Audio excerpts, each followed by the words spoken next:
Welcome. Hello. How's life treating you? Good. Okay, good. Well, this is Critically Average. You ready? Yeah. What are we doing this week? Oh, this is episode 6, I believe. Indeed. Yes. Pretty good episode. I'm more excited about the list in this episode probably than I our am best anything else. list. We'll probably spend a majority of today talking about just that. Hey, you know what's funny? We would spend this whole time, he's been perfectly fine, and then the second we start, he starts scratching the freaking cat tree. Yeah. And we're also going over Ironman 2 and Captain America. Yeah, which we'll probably fly through those. Yeah. This one, they're not too interesting. I mean, one's pretty bad and one's all right, in my opinion. And, yeah, they don't really have much bearing on the whole thing, except you get to learn where Cap come from. Yeah. So, yeah, but this list is really good this week. Real good. Mine's kind of out of order, because I just kind of put it together as I came along. So, Oh, yeah. I wouldn't say, like, number one's number one, per se. Okay. Pretty close. Let's see. All right, you got any movie news this week? Anything interesting happened this week that you know of? Movie-wise? Yeah. Nothing I can think of. The only thing I can think kinda of quiet. just has nothing to do with like movie news as a whole. Is I looked into the AMC thing. AMC. Did I tell you about that? No. AMC has this like this new thing that they're running. Oh, right. Yeah. Where you can like sign up and you get a whole bunch of discounts and stuff like that, but you also get to see 3 movies a week. I actually looked into it and it's like you can see whatever you want in the Dolby Theater if you wanted to, which is the most expensive tickets in the whole place. Yeah. I was like, I think I'm definitely gonna sign up for that before they cancel it. You know? Gotcha. Does it Before give they're- you is it just one ticket or is it like... No, you can. It's only you. Oh, okay. So if you want to take someone else, you have to pay for them. But still, That's basically one ticket. yeah. But still, if you're like a movie guru like me and you like to see movies in theaters, which I love to, you know, it's like, what are you laughing at? You call yourself a guru. I guess I shouldn't say it. Enthusiast is There probably you better. Not exactly a guru. We'll learn titles one day. What? Self-acclaimed Oh, titles, yeah. but Yeah, to be a guru, I think you have to know everything about a certain topic. You just got to be like, bah, bah, bah, bah, bah. right. I'm pretty good, but I don't know anything past like the 90s Past or prior? prior. Is Sorry. Look at that. Already making a good claim for yourself. All right. But yeah, so I'll probably do that. So my what's it called? My daily dose of averageness will probably be pretty exciting here soon. Okay. Just be like, well, I've seen 3 shitters. It's a waste of my Gotcha. $20. I actually went to the movies Friday night as well. What'd you go see? Bad Times at the El Royale. Okay. It's pretty Any good. good? I'll talk about it in our averageness Okay. more. All right. I'll ask you something about it then. Okay. Let me make a note. But yeah, I actually didn't write down a single thing for averageness. I never do either. I kind of just wing it. True. Because I focus everything else on the list, the topic, our 8, sleeper, and unpopular if we have them. Yeah, this. So I never really care to think about that. Okay. Well, like I said, this is before we get too far, and I forget, this is Critically Average. You can see us on Stitcher. I don't know why that one's first. No one. Okay. Let's do it in order of probably. Actually, I could tell you based on analytics. Oh. iTunes, That's probably- Spotify, YouTube, Castos, SoundCloud, and Stitcher. You can see us all those places. I don't know why we're in so many different places. Yeah. And on Twitter at Podcast Average. Yes. All Where right. You can find links to all the podcasts there. Yeah. And some interesting stuff we post every once in a while. Like maybe referring to a picture in a video or something like that, or a episode or something like that, or your pumpkins, for example. Oh, yeah. Oh, yeah. Yep. We still have to... Because the storm...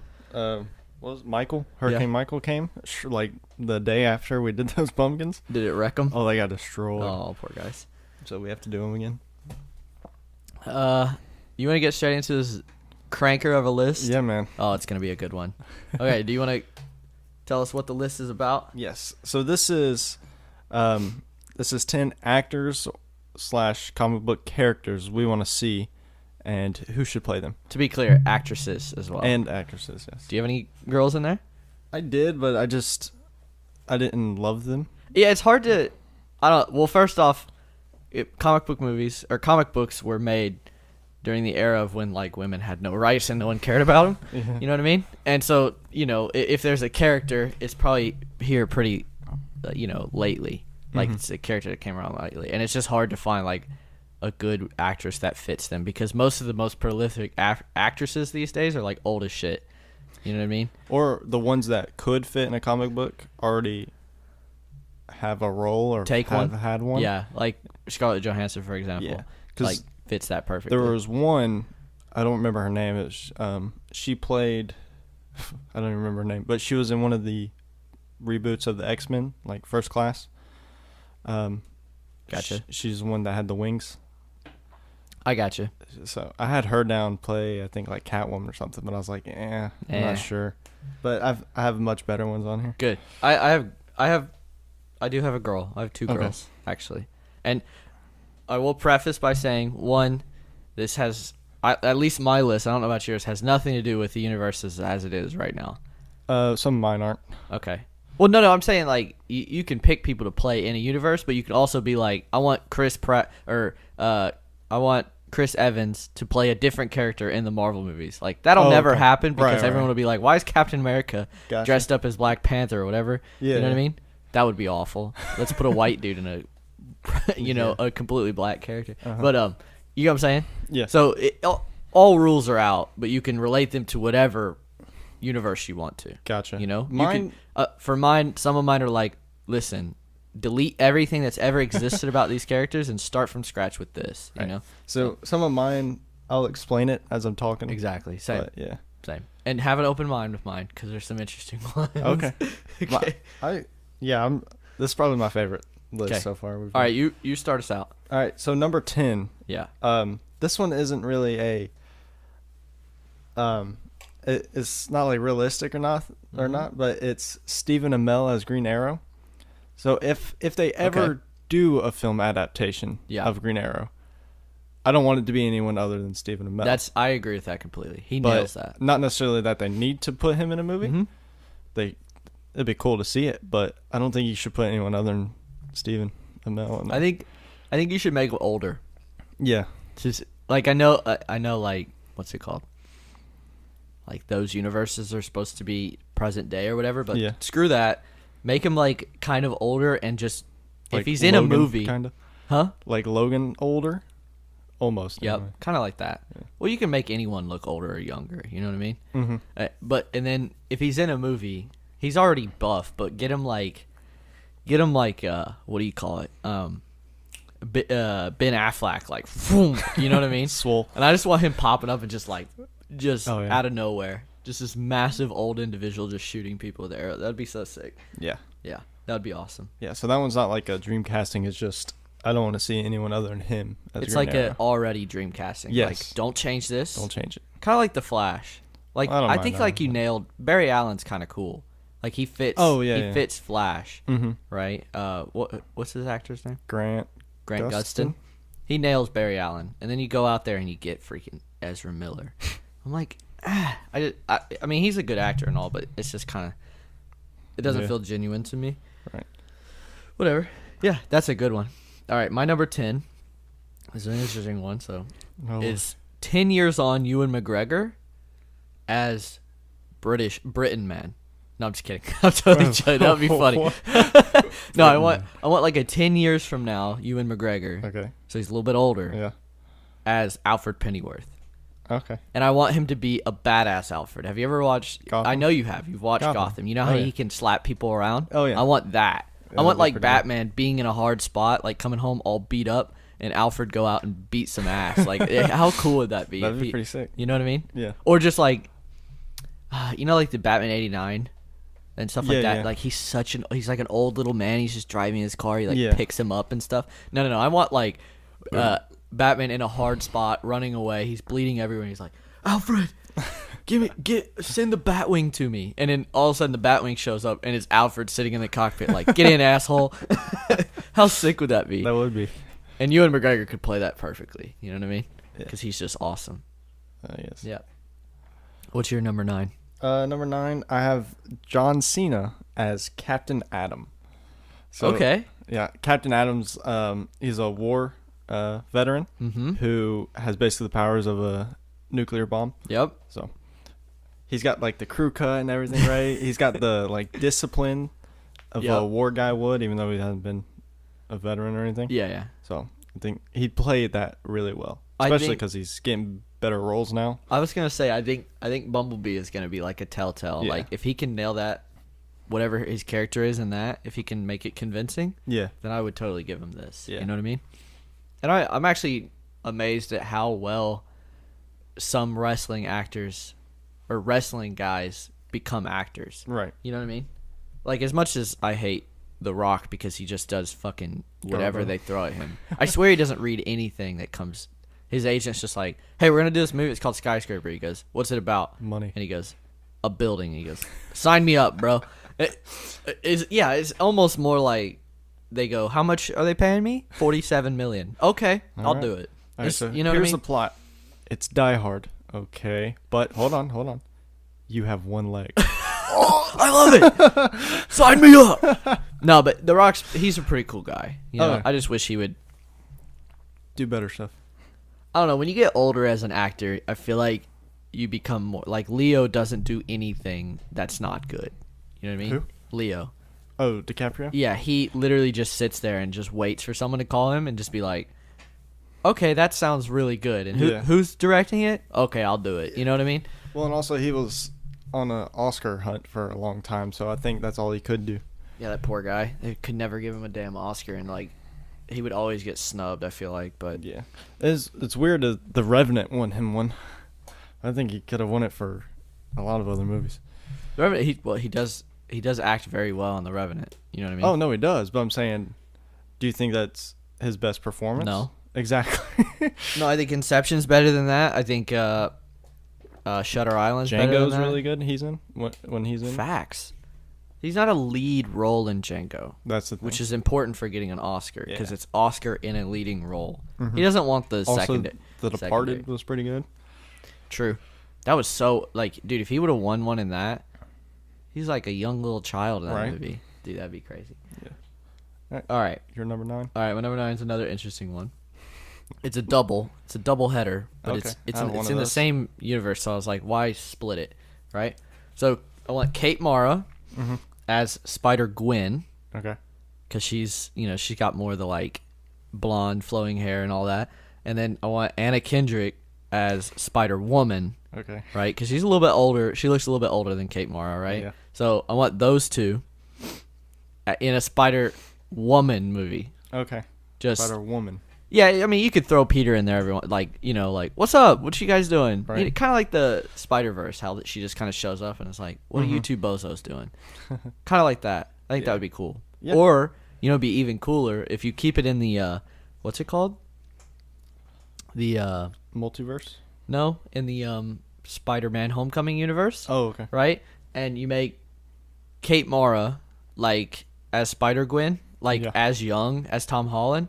And then you make Anna Kendrick like 30 or so, and she's been around for a minute. So Tom Holland thinks he's all big and bad. He's like the only Spider-Man. He's like, yo, I went to another planet and died for a little bit. Now I'm back. I'm all big and bad. And then all of a sudden, here comes Anna Kendrick. She's like, dude, you haven't seen shit. Right. You know what I mean? Yeah. And then you could also throw in Childish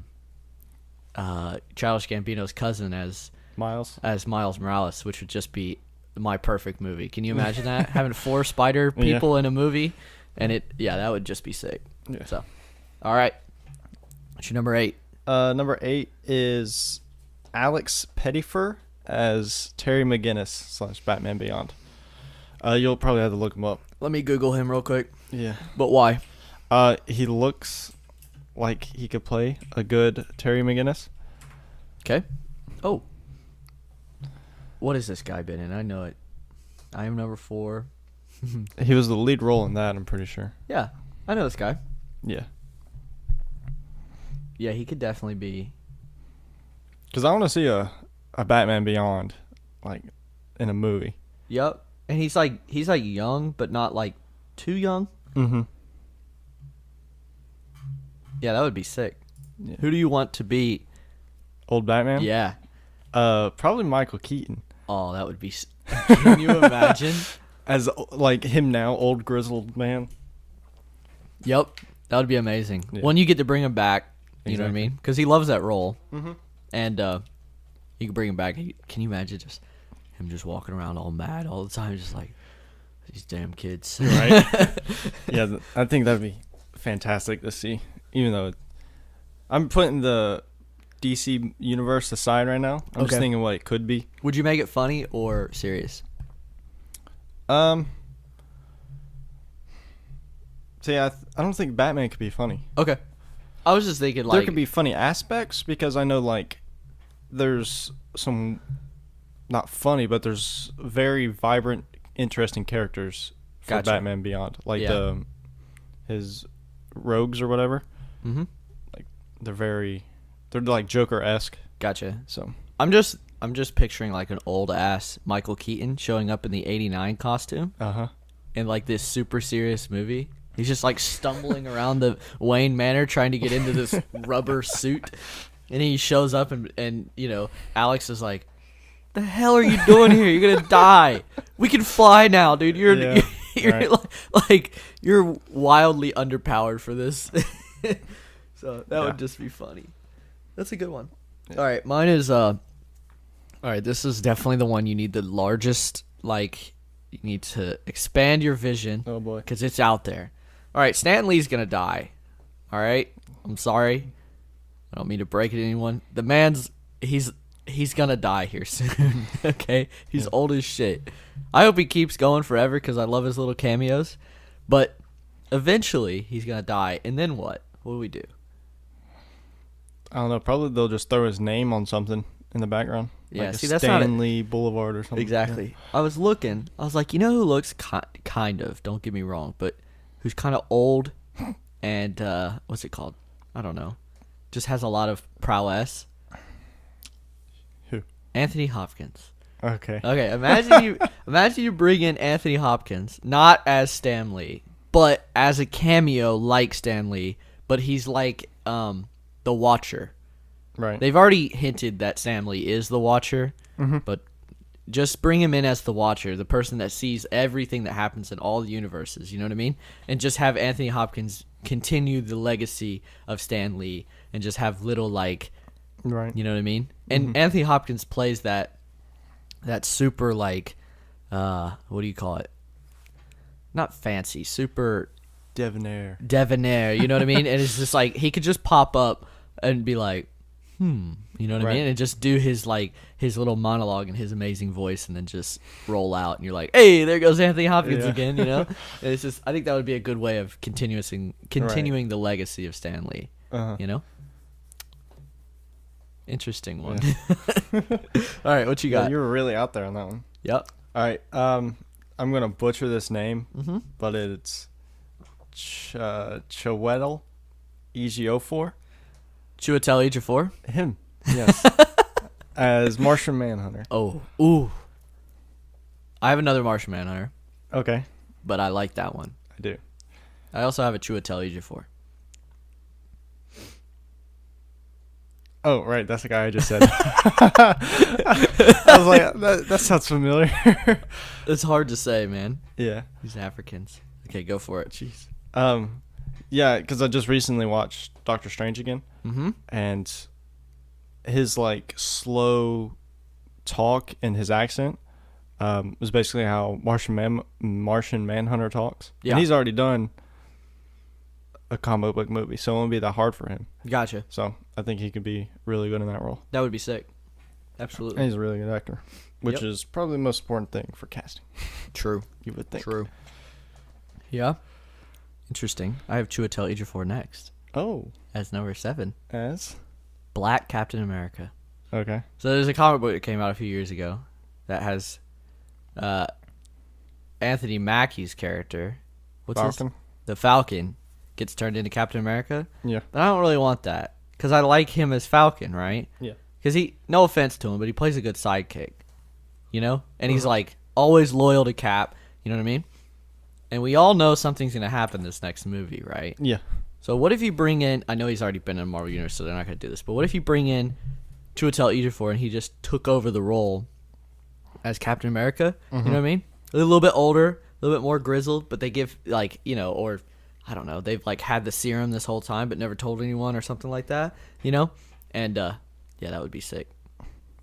And he could become the same sort of aesthetic as that comic book, as a black Captain America, and then have Anthony Mackie as his backup, and they could be like, you know, a duo, kind of like Iron Man and War Machine, right? You know, I think that'd be cool. What's your number 6? I have. You probably have to look this guy up too. Luke Evans as Doctor Doom. So this is where I would honestly say this is realistic future, where Marvel gets all the rights to Fantastic Four. Oh yeah, I mean it's happening. It's just whether if they do anything with it or not. Yeah. So this is what I'm basing off of. Like when that happens, this is, and hopefully they use Doctor Doom right, because he's very important. I'm sure they will. Yeah. Yeah, he connects a lot of the universe together.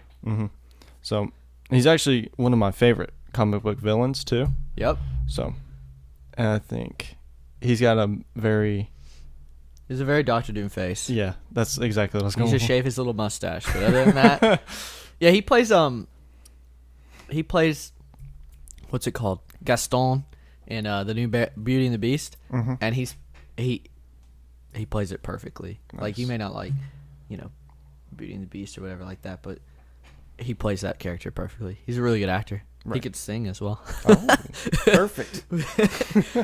And you know, just in case they do a Doctor Doom musical. Yeah, I think they it's not Marvel's, what's it called? Fault or anything like that, but Doctor Doom deserves a good representation, you know? And Fox has screwed it needs to get rid of it. Is it Sony? Hold on a minute. Sony has Spider-Man. Never mind. Yeah. Fox needs to get rid of them so that someone can do him justice, because they have taken it and ruined it. You know what I mean? And I think it's hilarious is, you know, this whole thing started with Marvel selling their characters so that they could have enough money to stay alive. Yeah. You know what I mean? And it's hilarious how, like, they give them to all these huge studios, and they're like, we're never getting them back. We just have to work with what we have. Yeah. You know? And they've all fucking ruined it. You were given some of the best characters of all time. They gave you Doctor Doom and X-Men and Spider-Man, the biggest properties that Marvel owned. Yeah. And Marvel took all their secondary properties and said, wow, we can do this better with our secondary characters. Imagine if we had all of them the whole time. Yep. You know? It's just, how can you ruin that so hard? Yep. Whatever. It's just a clear indication of what each studio is in for. Sony, Fox, they're in for the money. I get it, you got to make money to keep it going, but if you have passion behind what you do, the money will come. Yeah. You know, Marvel is a perfect example of that. They started with the passion, and now they're rolling in the dough so much so that they can just not buy their characters back, just buy the whole company. They're like, no, we'll just incorporate you. Yeah. Screw you. We don't want to talk to you anymore. They can't do that to Sony. Sony's too big. But that's because they make other stuff like that. The PlayStation 4, you know what I mean? Yeah. Stuff like that. TVs and everything. So that's just, yeah. And I think that's a good start. Luke Evans as Doctor Doom. I want to see Doctor Doom as a good character. Exactly. Okay. I look like a garbage man. I want Morgan Freeman as the voice of a Celestial. Okay. Do you know what those Celestials are? In Marvel? Yeah. Mm-hmm. They're like what? They're like the people that made the Infinity Stones. Right. Exactly. Any reason, or are you just alone to hear his voice? Because he has an amazing voice. Okay. And I want to see the Celestials because in the comic books they're so incredibly just amazingly, just a spectacle. Like you see them, you're like, wow. They don't really do anything, but you're like, geez, you know, like it's such an interesting idea that they exist, you know, and that they've created the most powerful stones in the universe and all this, you know. And it's like, by the way, I have a movie news that I just remembered that I forgot of. But back to that. Okay. I just think, and who better to voice it than Morgan Freeman? Yeah. You know what I mean? Exactly. And all of them can sound the same. They're all Celestials. They don't need, you know what I mean? So you can just get Morgan Freeman to do all 6 of them. Yeah, just change his cadence a little bit, you know? Just one has a higher pitch, one has a lower pitch. I mean, Groot, for example. Yeah. They just raise and lower his pitch, based on how old he is. Mm-hmm. So, who cares? Plus, can you imagine just rolling up and the Celestials just sound like Morgan Freeman? You'd be like, whoa! Yeah. It'd be cool. Yep. What's your number 5? You'll probably have to look this guy up too. Okay. Amari Hardwick as Jon Stewart. I think I know him. I mean, you probably do, but when you see his face, he probably has like the perfect look for Jon Stewart, Green Lantern. I don't know how to spell his first name. Omari. Omari. Hardwick. There she is. He. I know. Oh yeah, I know this guy. Oh yeah. Dude, he played in Sorry to Bother You. I want to see that movie so bad. Apparently, it's very good. As who? Jon Stewart. Oh yeah. You're gonna hate me. Do you have Jon Stewart on there too? Jon Stewart's my next one. So. Okay. That's funny. Absolutely. So, I think he has a good face for it, and he's got like a deeper voice to him. Does he? Yeah. He's kind of young. Yeah. Yep. Well, it depends what you want. If you want Hal Jordan to be the old guy and Jon Stewart's the new guy coming up, or if you want Jon Stewart to be like, "What's up, kid? I've been here the whole time, brother. Let me teach you a few things." Yeah. It's whatever way you want to go. But I think at this point you kind of need, sadly, especially based on my next one, which I might as well just tell you so that we can discuss. And mine is Idris Elba. Well, yeah, I think he was too old. Well, I don't think exactly. I feel like it, DC missed the shot. Oh, okay. No, he doesn't want to. He likes Marvel too much. Right. But like I said, this is just like a hypothetical. Yeah. You know what I mean? Like, let's say he never played in Marvel. He's a little bit younger. Now he's too old to do it. Well, he doesn't even want to do Bond. No. Oh man. He just wants to do like drama. Yeah. But yeah, I think a few years ago, Idris Elba as Jon Stewart really could have changed the landscape for DC. That would have just printed money. Exactly, because you can stick him in a leading role and he'll take it. You know what I mean? He will run that show, and yeah. So I think yours is more realistic, and mine is more like a pipe dream. Like I really wanted it to happen. Yeah, because I was gonna put that, but I was like, well, I know that probably never gonna happen. Exactly. So it was a good backup. I like yours though. I like yours as a hey, this could actually happen. They could actually cast this guy and they could actually get Jon Stewart and Hal Jordan in there. So that could be cool. Yeah, it's a good one. What's your number 4? Number 4, Alexander Skarsgård as Adam Warlock. I don't even have to look that guy up. I know exactly who it is. Yeah. As Adam Warlock? Yeah. Nice. So he's gonna be in Marvel movies sometime. Really? Yeah, because he was in the in-credit scene of Guardians of the Galaxy 2. Oh, okay. Because the Nova, maybe. Oh, that was him? Yeah, they're making him in that cocoon thing. Okay. So I don't know if they've casted him or anything, and they haven't really talked about him, like what role he's gonna play. What if that is like the crux to Avengers 4? Could be. It's just like no one really thinks about that in credit scene anymore. No one really talks about it. Yeah. And it's like all of a sudden he just shows up in Rex's house. That'd be cool. Could be.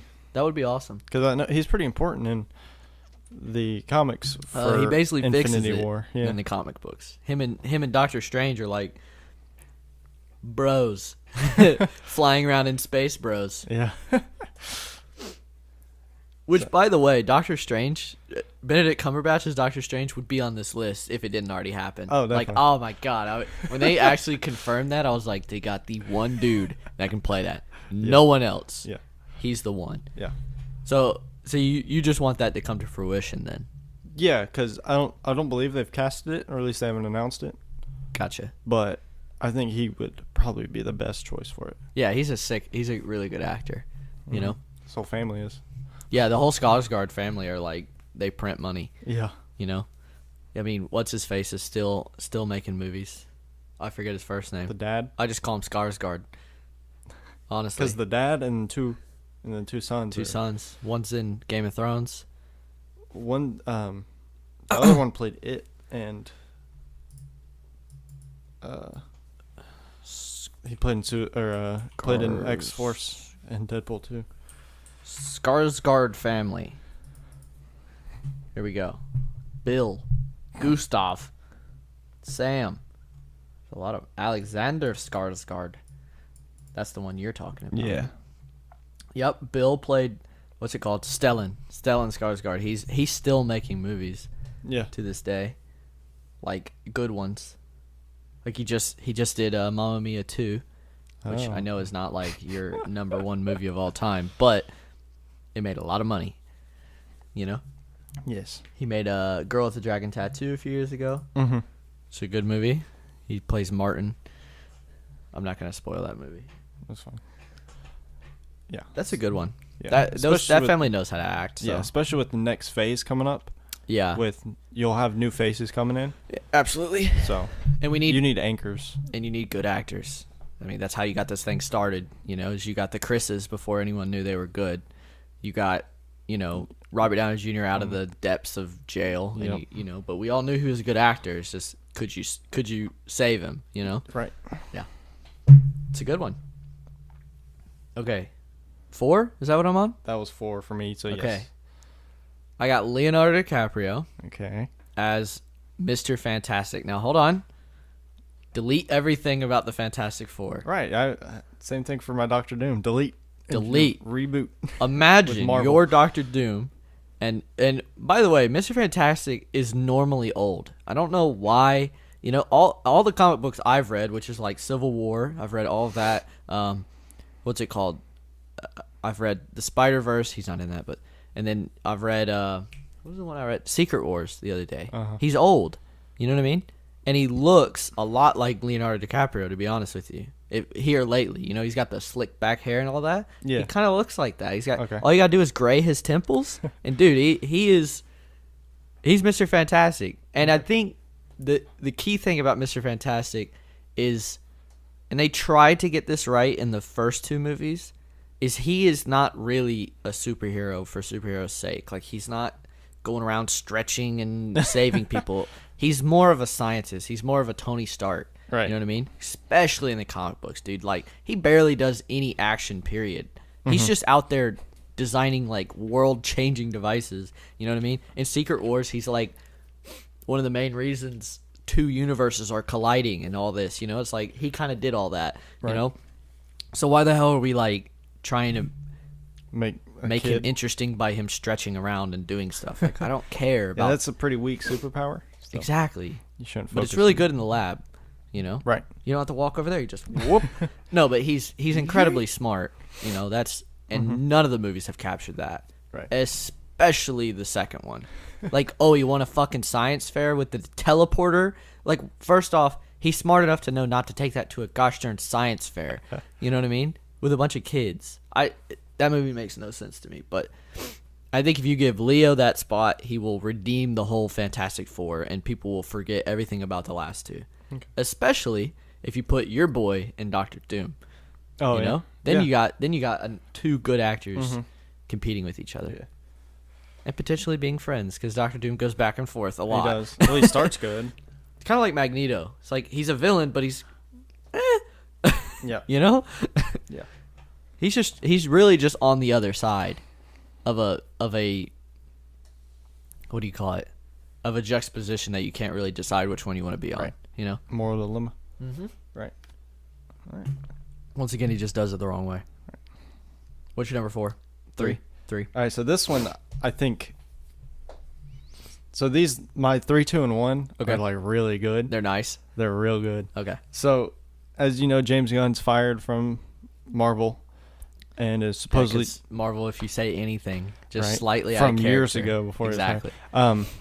So he's now supposedly doing DC, which would be really nice. Yeah, hopefully he can kickstart that whole thing. Right, and the one person who's been loyal to him and been trying to get him rehired? Absolutely do I. Also, one of my favorite actors. He played in that movie right there. Dave Bautista. Right? Yes. So he wants to be in the new James Gunn movies, whatever they're going to be. James Gunn. Yeah, he's just following James Gunn, realistically. Right. So I was like, so if he's going to go, who should he play? I'm like, you know who he should play? Who? Lobo. Oh my god, that would be so sick. Can you imagine? Like, are you kidding me? That's like, I would say that's probably a better thing than Drax, man. That would be perfect. Oh, dude. You just gotta give him some dreads? Yeah. Man. Like, because he could fit into a Suicide Squad easily. Oh, if yeah. that's what he's doing first. Yeah, he said he's doing Suicide Squad too, right? Yeah. And he hates Jared Leto. So he's like, not get the fuck out. I don't want anything to do with him. Right. And if you bring Dave Bautista over, like Bautista wants to do it, I think that would be fantastic. Dude, that would be so sick. Can you imagine? I don't even know. I really don't know much about Lobo. Well, he's like a bounty hunter, kind of. Yeah. Yeah, but is he? I mean, it's James Gunn, so it's gonna have some comedy in it.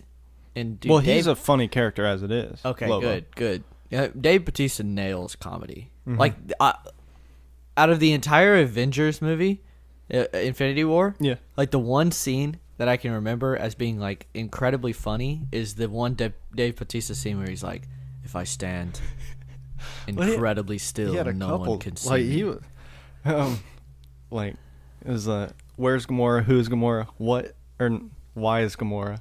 Yeah. And then he had it was him and Mantis together were like, we're here to take ass and kick names. He's like, he like holds his belt buckle and says, that's right. that's right. And then the other one's like when Thor shows up. Yeah. And he's like, look at this man. What an incredible man. And what's it called? Chris Pratt's trying to like, or Star-Lord's trying to be all big and bad. And he goes, you're changing your voice. You're changing your voice to sound like the, what's he called? God-man. Pirate? Oh. The God-man, the man god, or whatever. It's so funny, dude. Yeah. Yeah, he nails that. Yeah. And he's in Blade Runner 2049, which is one of my favorite movies. And he's only in there for just a little bit to set up the beginning plot. Yeah. You know what I mean? And man, he nails that character. Yeah. You know, it's like, and then they actually did some shorts with him, like prior to the movie. So if you want to get further into his backstory, and those are just as interesting as the actual movie, you know, and they're just like little shorts that they shot with him. Oh yeah. And that's like the reason I point out that movie is because that's a real role, not like a comedy. You know, not saying that comedy's not real, but like he had to like turn on the acting chops, and he nailed it. Mm-hmm. Which means he can play anything in my mind. Yeah. You know? So, yeah, so that was your number 3? That was my number 3. That's nowhere near as good as mine. You're going to hate me. Idris Elba. Again? I love Idris Elba. Full and double duty, I got you. Yeah, as John Jones. Okay. Hey, Martian Manhunter. Yeah. Johns. John Johns? Johns. Yeah, what's it called? I think at this point, it's like, I think they need... What am I trying to say? I think taking Batman out of the Justice League, like as their leader for a little bit, might be a good idea. Because the Batman character is all over the place. It feels like it's the only one that's not really nailed down. You know what I mean? Okay. Like, is Ben going to stay? Is he not? And it's just like, so if we just take him out for a minute, and we let, if What's-His-Face stays as Superman, right? Henry Cavill. And so you could build this thing and then have Martian Manhunter show up, and he could be the leader for a little bit.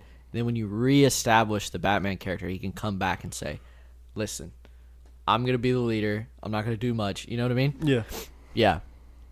And I think having someone old and like grizzled and experienced, would be a good idea there. Yeah. And you could have him be in this universe for the whole time. Yeah. And Martian Manhunter's like, he's wise, you could say. Oh, yeah. And Idris Elba just gives off presence. Absolutely. Just like, he's smart as hell. Yeah, he just alludes like he knows what the fuck he's doing wherever he's at. You know what I mean? Right. And he's got like a calm demeanor, but he can turn it on easily. Because Martian Manhunter, he has like this like grand posture and everything. He's very calm. Even when he fights, yeah, he's like very chill about it. Yeah. You know, he's not flying around punching people. He's just like, phasing in and out of places and deceiving people and stuff like that. Right. So I think he could play that very well. Yep. And I think Idris Elba would like that.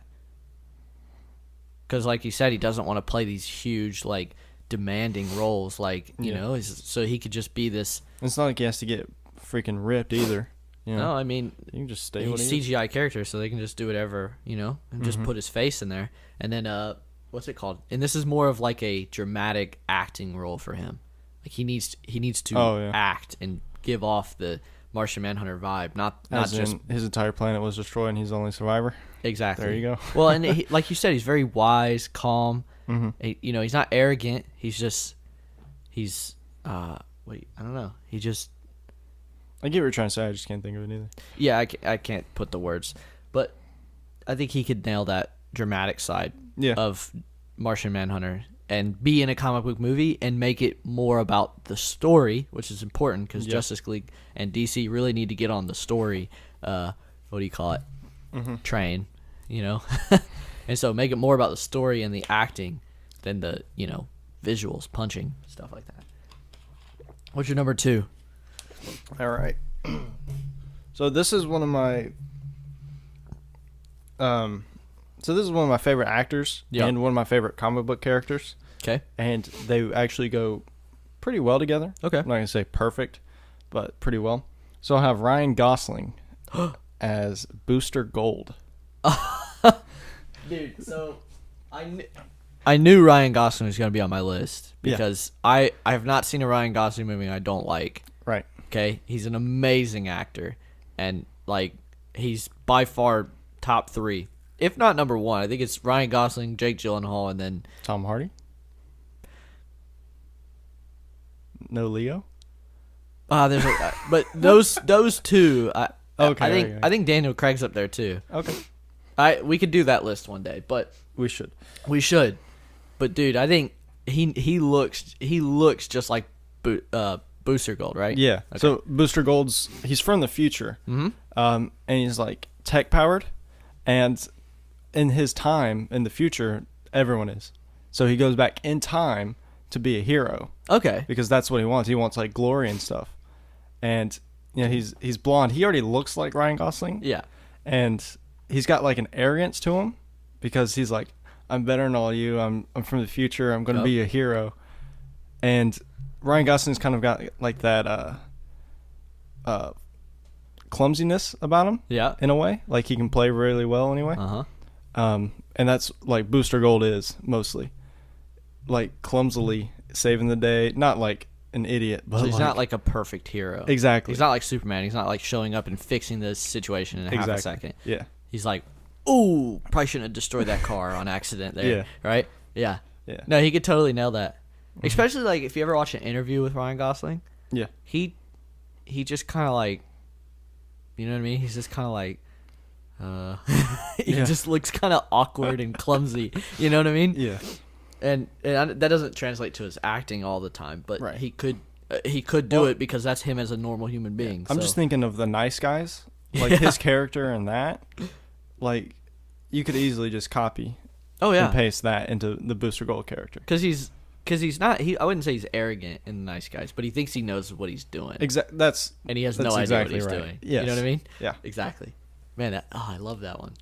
See, I saw. So I'm trying to like put actors together. I don't want them to be wildly different looking, you know, because that can get weird. And so I was like, I saw Booster Gold, and I was like, I just don't know anything about his character. So I was like, I'll put it as him because I actually know about this guy, and I think he'd fit. Yeah. Trying to remember. Spoiler: he's on my list here coming up. All right. Justice League Unlimited, the cartoon show. Yeah. There was an episode of just him. Booster Gold. Yeah. And it was probably my favorite episode in the whole thing. Gotcha. I just loved his character. It was funny because he had a good relationship. He had like this little robot that he brought with him. It's just a little ball that flies around with him. Yeah. And like the back and forth between them's great. So kind of like a Groot or like have you seen Fantastic Beasts and Where to Find Them? Mm-mm. He has a little guy. Oh, okay. That he carries around. It's called Newt. Oh, okay. No, his name's Newt. I don't know the little guy's name. Right. But, kind of like a sidekick that they carry around and have nice little conversations. Yeah, there's like great banter between the two. Nice. Which would be fantastic with Does him. he kind of look like Ghost in Destiny? The little thing that floats above you? Yeah, ball. Gotcha. Yeah. That's cool.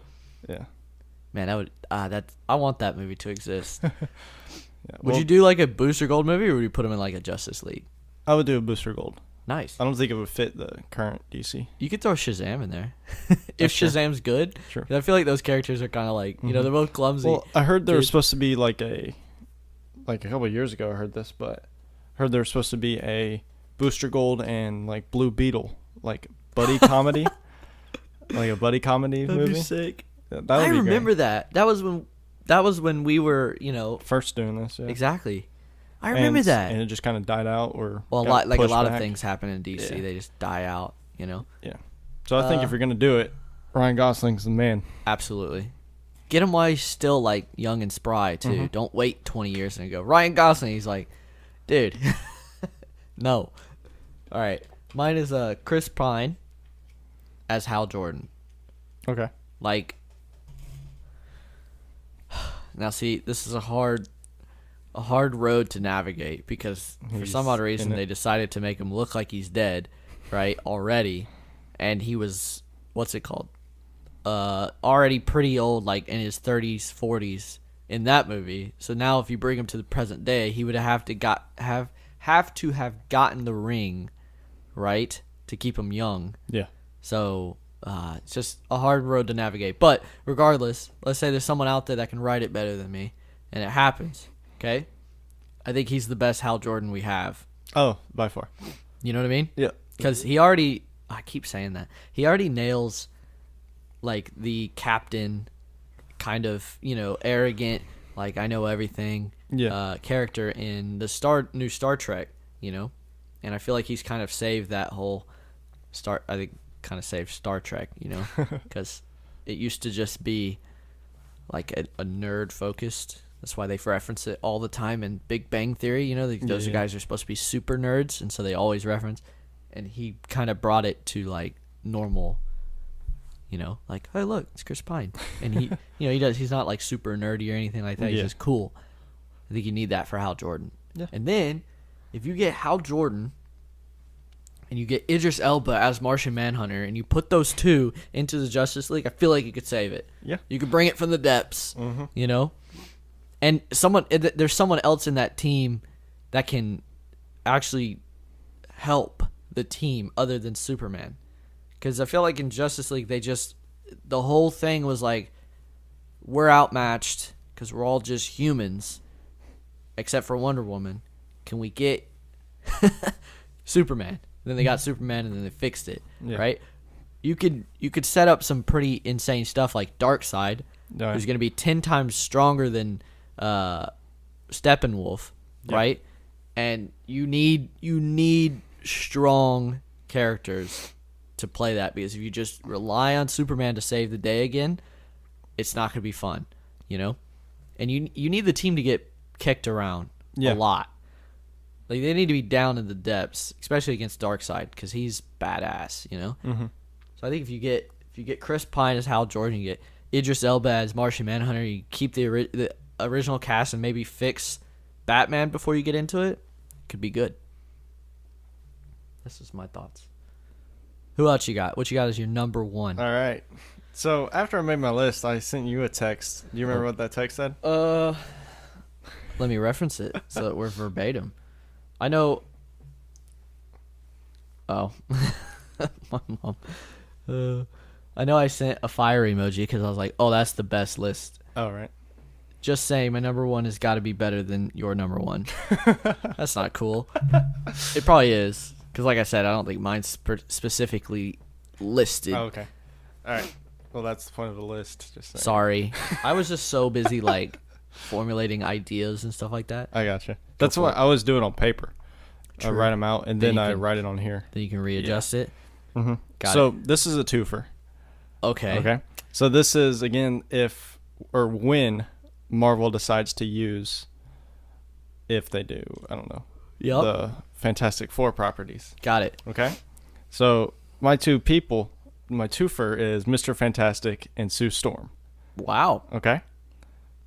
And so what do you know about them two, just off the top of your head? Well, they're married. Right? Okay. And from all the renditions of them so far. No, I know where this is going. Hold on.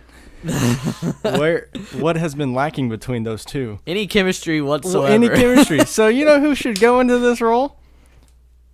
John Krasinski and Emily Blunt. His actual fucking His wife. actual fucking so you wife. don't have to fake chemistry. It's already there. Yeah. You just put a camera in front of them and go, okay, do it. And they go, here we go.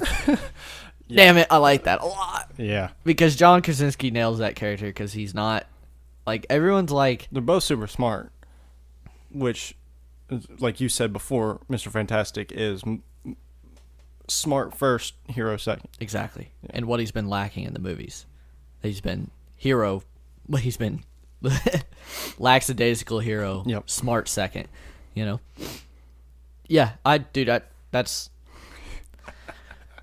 got to be number one. I mean, you can't beat that shit. Right. And he actually has shown interest in wanting to do something. Yeah, he was almost Captain America. And if Marvel have it, they would nail that, you know? Yeah. And something about John Krasinski that people like to say a lot is, like, for example, in Jack Ryan, it's like he doesn't exactly have the most menacing face. Yeah. Like, he doesn't look, like, if you made him a villain, it would just be bad. Mm-hmm. You know, because he doesn't look mean or anything like that. He looks super nice. And guess what? Mr. Fantastic is like one of the nicer kind of nerdy looking heroes, you know? Yep. Tony Stark has always been the nerdy guy, but he's not nerdy. He's cool, he's suave, but he's like realistically a super nerd, but no one calls him that because he's so, he jumps in his own cars and drives the Monaco, he's just he's like a billionaire, super smart, cool guy, kind of like Elon Musk, you know what I mean? He's just like, no one really calls him a nerd. He is definitely a nerd, you don't get that far as an engineer and not be a total nerd. And John Krasinski kind of he looks like a nerd. He could play that. And then Emily Blunt is pretty, and she could just, I mean, that's just a no-brainer. She's a good actor. Yeah. And like you said, you don't have to force the chemistry. It's already there. Yeah, it's already there. It literally, it exists, So because I never really once got the sense of any sort of connection between them. The second movie, the second iteration doesn't even try to do it. They were trying. So young. Yeah, they're trying to build it from the ground up as like teenagers. It just didn't make any sense. But the first one tried it hard. I mean, real they're hard. already married right? I think she was engaged to Dr. Doom, not the very beginning. That's right. I got you. But they try it, You know what? I respect those first two Fantastic Four movies a lot more than I do the second one. Oh, yeah. And they're crap. Yeah. They're all crap. And Silver Surfer is actually kind of an interesting character in the second one. You're like, ooh, this guy. He was going to be on my list, the guy that played him. Who plays him? I don't remember his name, but he was going to be Martian Manhunter. I got you. Because he's got the face for it. Yeah? Like, his face looks like Martian Manhunter. Not trying to be mean, but it's just, longer, kind of. Oh, la la. Creator? Movie? Actor? No.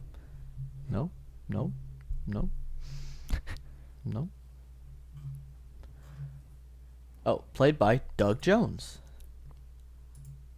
Dude, his face is so long. Yo! Tell me that does not look like Martian. He's old now, though. Yeah, he is. Not gonna lie. Yeah. That's why I changed it. Yeah.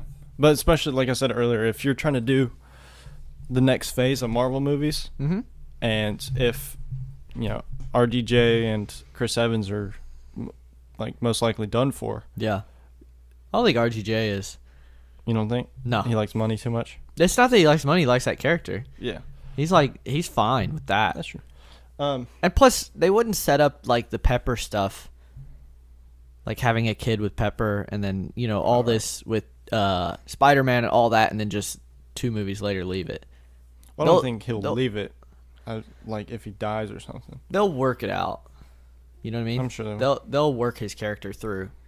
Chris Evans, you can kind of see where he's going. Like, his character's petering. You know what I mean? Yeah. You can tell. Yeah. I mean, he's been around the longest. Think about it. He's been around since the 40s. I mean, we'll talk about it in a few minutes, but, Yeah. So, he's been there since day one. They built it around him. Mm-hmm. Yeah, but like I was saying. With them out, if in the next phase of Marvel movies, I'm not sure there's, I think you'll need a leader. And I think John Krasinski, even though he's not young per se, but I think he could hold it over until I would say Tom Holland's more established. Like I would say he's going to be the leader because it's Spider-Man. That's like the number one for everybody. Yep. So until he gets a little more seasoned. Well, Spider-Man's their most fleshed out character. Exactly. I mean, they've just worked his character to an end. Like they know every little ins and out. Yeah. I think Fantastic Four would be. It wouldn't be much of a phase shift for us.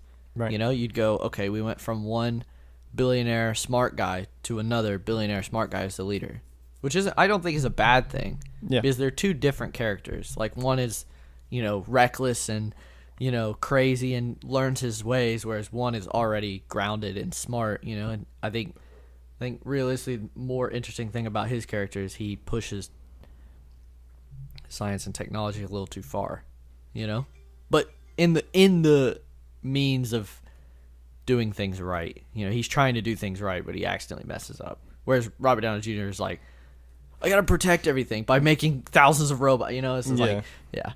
All right. Well, mine's not nearly as interesting, but it's Ryan Gosling as Tim Drake. Tim Drake? Yeah. The Robin? The Robin. Because again, with DC, they've kind of ruined Batman.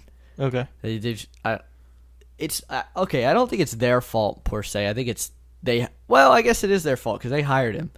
They hired a guy that really is just kind of confused with his own life. You know what I mean? He's like going into rehab and stuff like that. This is just so they need to fix Batman.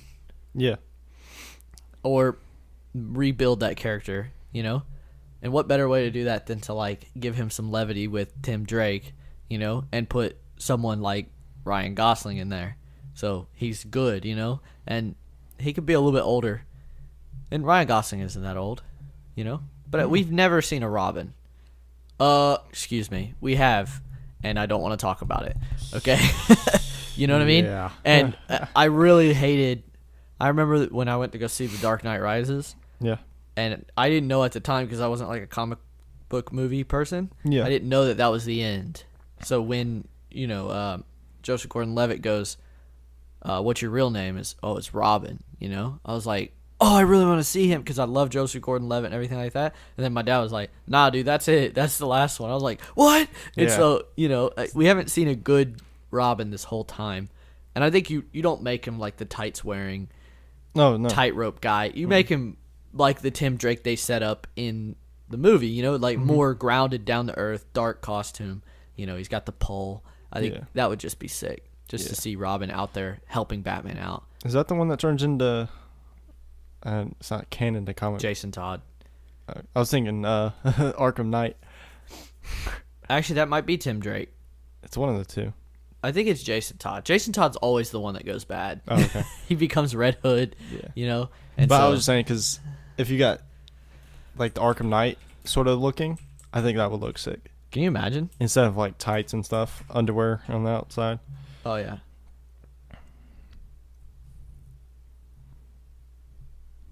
Dick Grayson is Nightwing. Right.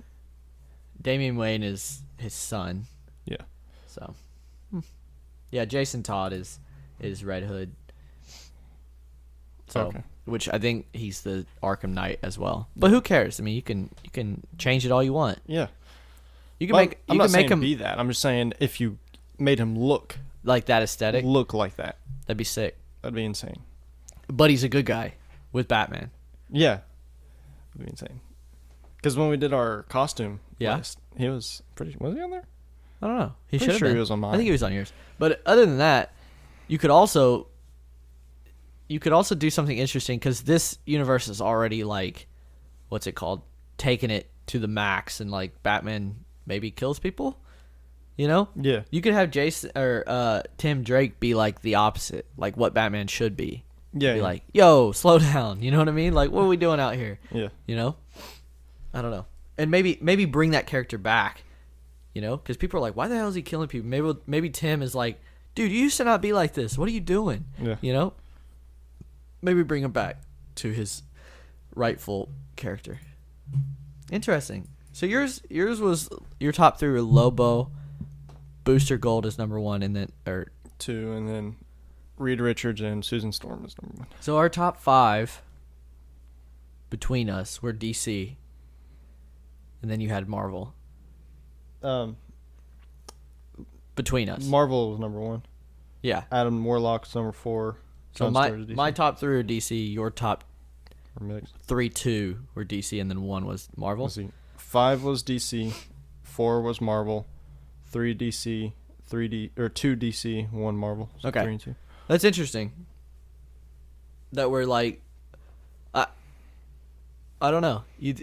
Is that an indication that we want change, or is that an indication that we like where they're going with it? They just need to really. I was thinking, what's next? Like, because if I could sit here and do who I'd rather play. Old characters, else. Yeah, but I was thinking new characters because none of these have played in a movie before except Doctor Doom. Yeah. Right? And because I just want justice for him. Mm-hmm. So these are all people I want to see, and because there were some like John Cena, for instance, I just want to see him in one, and I found the character that fit him best. But then most of the other ones were, I want this character in a movie ASAP, and then I just found a good actor. Gotcha. Because I'm not going to stay up all night for another Fantastic Four movie. Mm-hmm. I'd be excited to see it if it was under Marvel, but I would love to see Booster Gold, Lobo, Adam Warlock, Jon Stewart, Martian Manhunter, Batman Beyond. Which, see, I think that's interesting because most of that's DC. Right. You know? It's like... And if most people agree with us, which I think most people would have a hard time not, it's like those characters. When you finally look into those characters, you're like, wow, that could be a really cool movie. Yeah, it's like, so what is happening in DC that they're not picking up on that? Exactly. And I'm really hoping, what's his name, Guardians of the Galaxy director, James Gunn. Sorry. Focus on 1,000 different things. I'm really hoping James Gunn, he's a master of finding the obscure. He found the Guardians of the Galaxy for us, which none of us... Dude, there's this thing called Marvel Unlimited. You can read as many Marvel comics as you want. Guardians of the Galaxy is never on there, okay? Yeah. And those 2 movies came out, and they're like, everyone wants to read Guardians of the Galaxy comics, It's like he brought them up, And what's it called? I feel like if you let James Gunn sit down with your head in the big boardroom, and go, listen, these are the guys we need to do. Yeah. Booster Gold. We need to do Lobo. Yeah. And they're like, we don't even know these guys. And he goes, exactly. The characters. You can't ruin their character. You build their character. Yeah. You teach people about these characters. You don't take an existing guy and try to rework it, And that's what DC is trying to do. They're trying to take an existing character that people love, like Batman and Superman, and work it their way. And it's like, don't do that. Just go find new ones. Mm-hmm. Well, and the thing, DC hasn't been around as long as Marvel, or as consistently. Yeah. So there's only been 7 DC characters, heroes-wise. Mm-hmm. Compared to how many Marvel? 30? Yeah. You could say? Mm-hmm. So there's a lot more opportunity for DC to fix it. Oh, well, I didn't count all Suicide Squad, but do you really count them? Because you got the Justice League and then the Suicide Squad. That movie is just broken. Yeah. I think it was an indication that, they gave... I don't... let me make sure before I get too far down the rabbit hole. If you're some guru that you say you are. Hey, now. But it was David Ayer, right? Yeah. See? I'm not that dumb.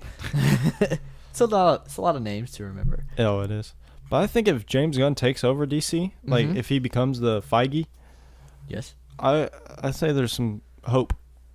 See, I don't know why people thought David Ayer was okay. I don't know, man. Why? What's up? I think people gave David Ayer too much credit before he was ready for it. You know what I mean? Okay. He made End of Watch and Fury. So people were like, wow, this guy's amazing, right? Then you give them Suicide Squad and Bright. Those are his next two big movies. Exactly. It's like, yeah. I don't know if that's studio interference. Well, Bright's not. Bright is just you made a shit movie because Netflix doesn't do anything. They give you the freaking money and say go make a movie. Yeah. You know, they really don't put their head in that much. Whereas, you know, DC is clearly going to tell them, listen, you have to make it this way because we're trying to interconnect things, you know? Yeah. So, man, I don't know, man. You know he's making a Bright too? Why? No one cared about the first one. Right. Even Do It, who, like, just watches any shit that's on TV, hated that movie. Yeah. Eesh. That was a good list. Yeah. How long have we been going? About an hour and 5 minutes on a list. Perfect. We knew we would do that. Though. Yeah, we talked about it before. We were like, listen, we might just go longer on the list and we do main topic. Yeah. Speaking of, you want to get into the main topic? Yeah, did you have one more? You said you had movie news.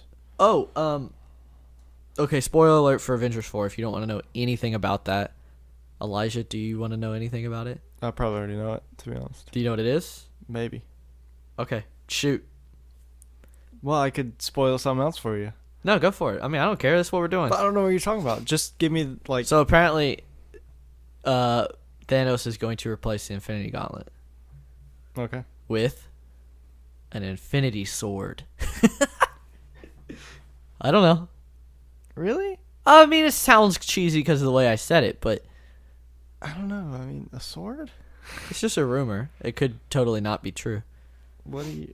You don't think So many seeing questions. Thanos whip a damn sword around wouldn't be cool? I don't think it fits. The only person that's ever whipped a sword in this universe is Heimdall. Heimdall. And it was rarely in it. Okay. Didn't really fit, to It's be just fair. a rumor. I'm just saying. Could be a lot cooler than you think. It could be. It could be like a... I'm just thinking some basic-ass sword. It could be some baller sword. It could be. I mean, it's got all the Infinity Stones in it, so... It's true. Maybe he barely uses it as a sword. Maybe it's just like he just wants to look cool. Right. Or maybe he needs someone to forge something to, you know... Yeah. To wield them because he kind of blew up the last one, you know? So he's like, well, I can make a sword. You know? Who knows? Yeah. What was your news? Well, there's just a few like rumors and stuff I've heard. Like what? Do you want me to tell you? Yeah, I don't care. Okay, it's like that Doctor Strange cursed the Time Stone before he gave it to Thanos. Oh. And so it's not really... He's not really dead. They're all in the Soul Stone, stuff like that. Wow. They're all in the Soul Stone. Mm-hmm. It's an interesting one. It's just like rumors like that. Gotcha. I also heard the title. Oh, like Annihilation? Annihilation. Yeah. Which makes me think, like, if it's called Annihilation, does that mean Thanos is like, oh, you guys fooled me once, now I'm really going to murder you? Like, oh, yeah. you know? Yeah. Like... Yeah, and I've put, like, a lot of speculation what the, like, post-credit scene will be, but... Already? Yeah. Well, it's just speculation, so I don't who want to know knows? that. Don't tell me that. Well, it's not, like, How confirmed. do you know all this? What do you watch? Just a recommended YouTube videos, man. All right. Cool. All right. Do you want to do Iron Man 2 or Captain America first? Iron Man 2 came first. Okay. Now, you like this movie? What? Do you like this movie? Hey, I like this movie? Ask me again. Do you like No. Really? You don't like it? Not really. Okay. I don't blame you. I was just testing, you know? Because you said last week you're always going to stick by what you said, you know? Get off your damn phone. No. I just turned the ringer off. I'm just messing with you. Yeah, I mean, it's just kind of boring. Yeah. I don't know. I don't think it necessarily needed to be made. He agrees. I think Marvel would disagree with you. But it does nothing to, like, move forward the character. It actually kind of sets him back. Yeah, it's basically he's just he's basically dying and trying to live his life out. Yep. Which doesn't make any sense. That's not what Tony Stark would do. Right. And then he figures out he's not dying. Or he fixes it. Well, he fixes it. Right? Yeah. So, is this the one where he gets rid of the shrapnel but keeps the thing? Yeah. So, this is why Pepper hates him for the rest of the time. she's always like, you don't need this. It's 2 or 3. I'm trying to remember. I'm trying to remember. Did you watch it? Did you watch it? Yeah, I did. Oh, it's been a while though. I watched it a few weeks ago. Oh, okay. Because I knew we were doing it, so I was like, gotcha. I just watched that one. Now Captain America, I've watched a lot more recently. It's funny. I watched 2 Marvel movies this week, but it wasn't these 2. What 2 Marvel movies did you watch this week? Guardians 2 and Strange. Which one's better? Because they're on Netflix. Which one's better? Probably Strange. Really? I like Strange a lot. Yeah. I'm sad that he wasn't at full, what's it called? Strange net. Oh, like wizardry. Yeah, but you gotta understand. He's can't. Learning. He's learning. You know what I mean? Yeah. I like that movie a lot. Yeah. I think the only thing that really hurts it is just the sparkly like magic. Like we get it. Okay, we get it. You're basically just fighting each other with shields and swords. Yeah. You know, and traveling through portals. Yeah. But we got full Doctor Strange in Ragnarok and Infinity War, so we got it. Yeah. And anyway, we're about to get full on Doctor Strange in Infinity War Part 2. Yeah. So back to Iron Man 2. Yeah. The character is not very interesting to me.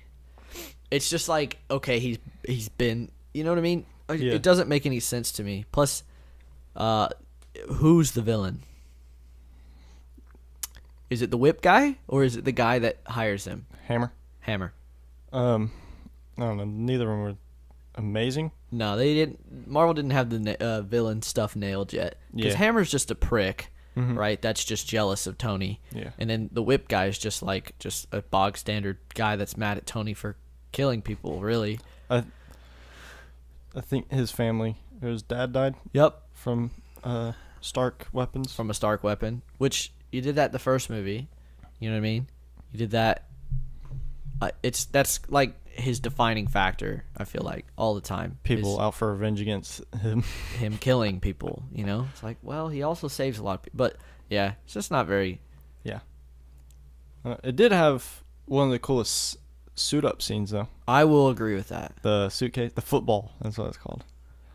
That's what it's called? It's called the football. No way. Yeah. The suitcase? The suitcase, yeah. Because he said you got the football or passed the football or something. Okay. Yeah. Yeah, that part's sick. He sticks it out and throws it down and steps into it. Mm-hmm. Yep. Yeah.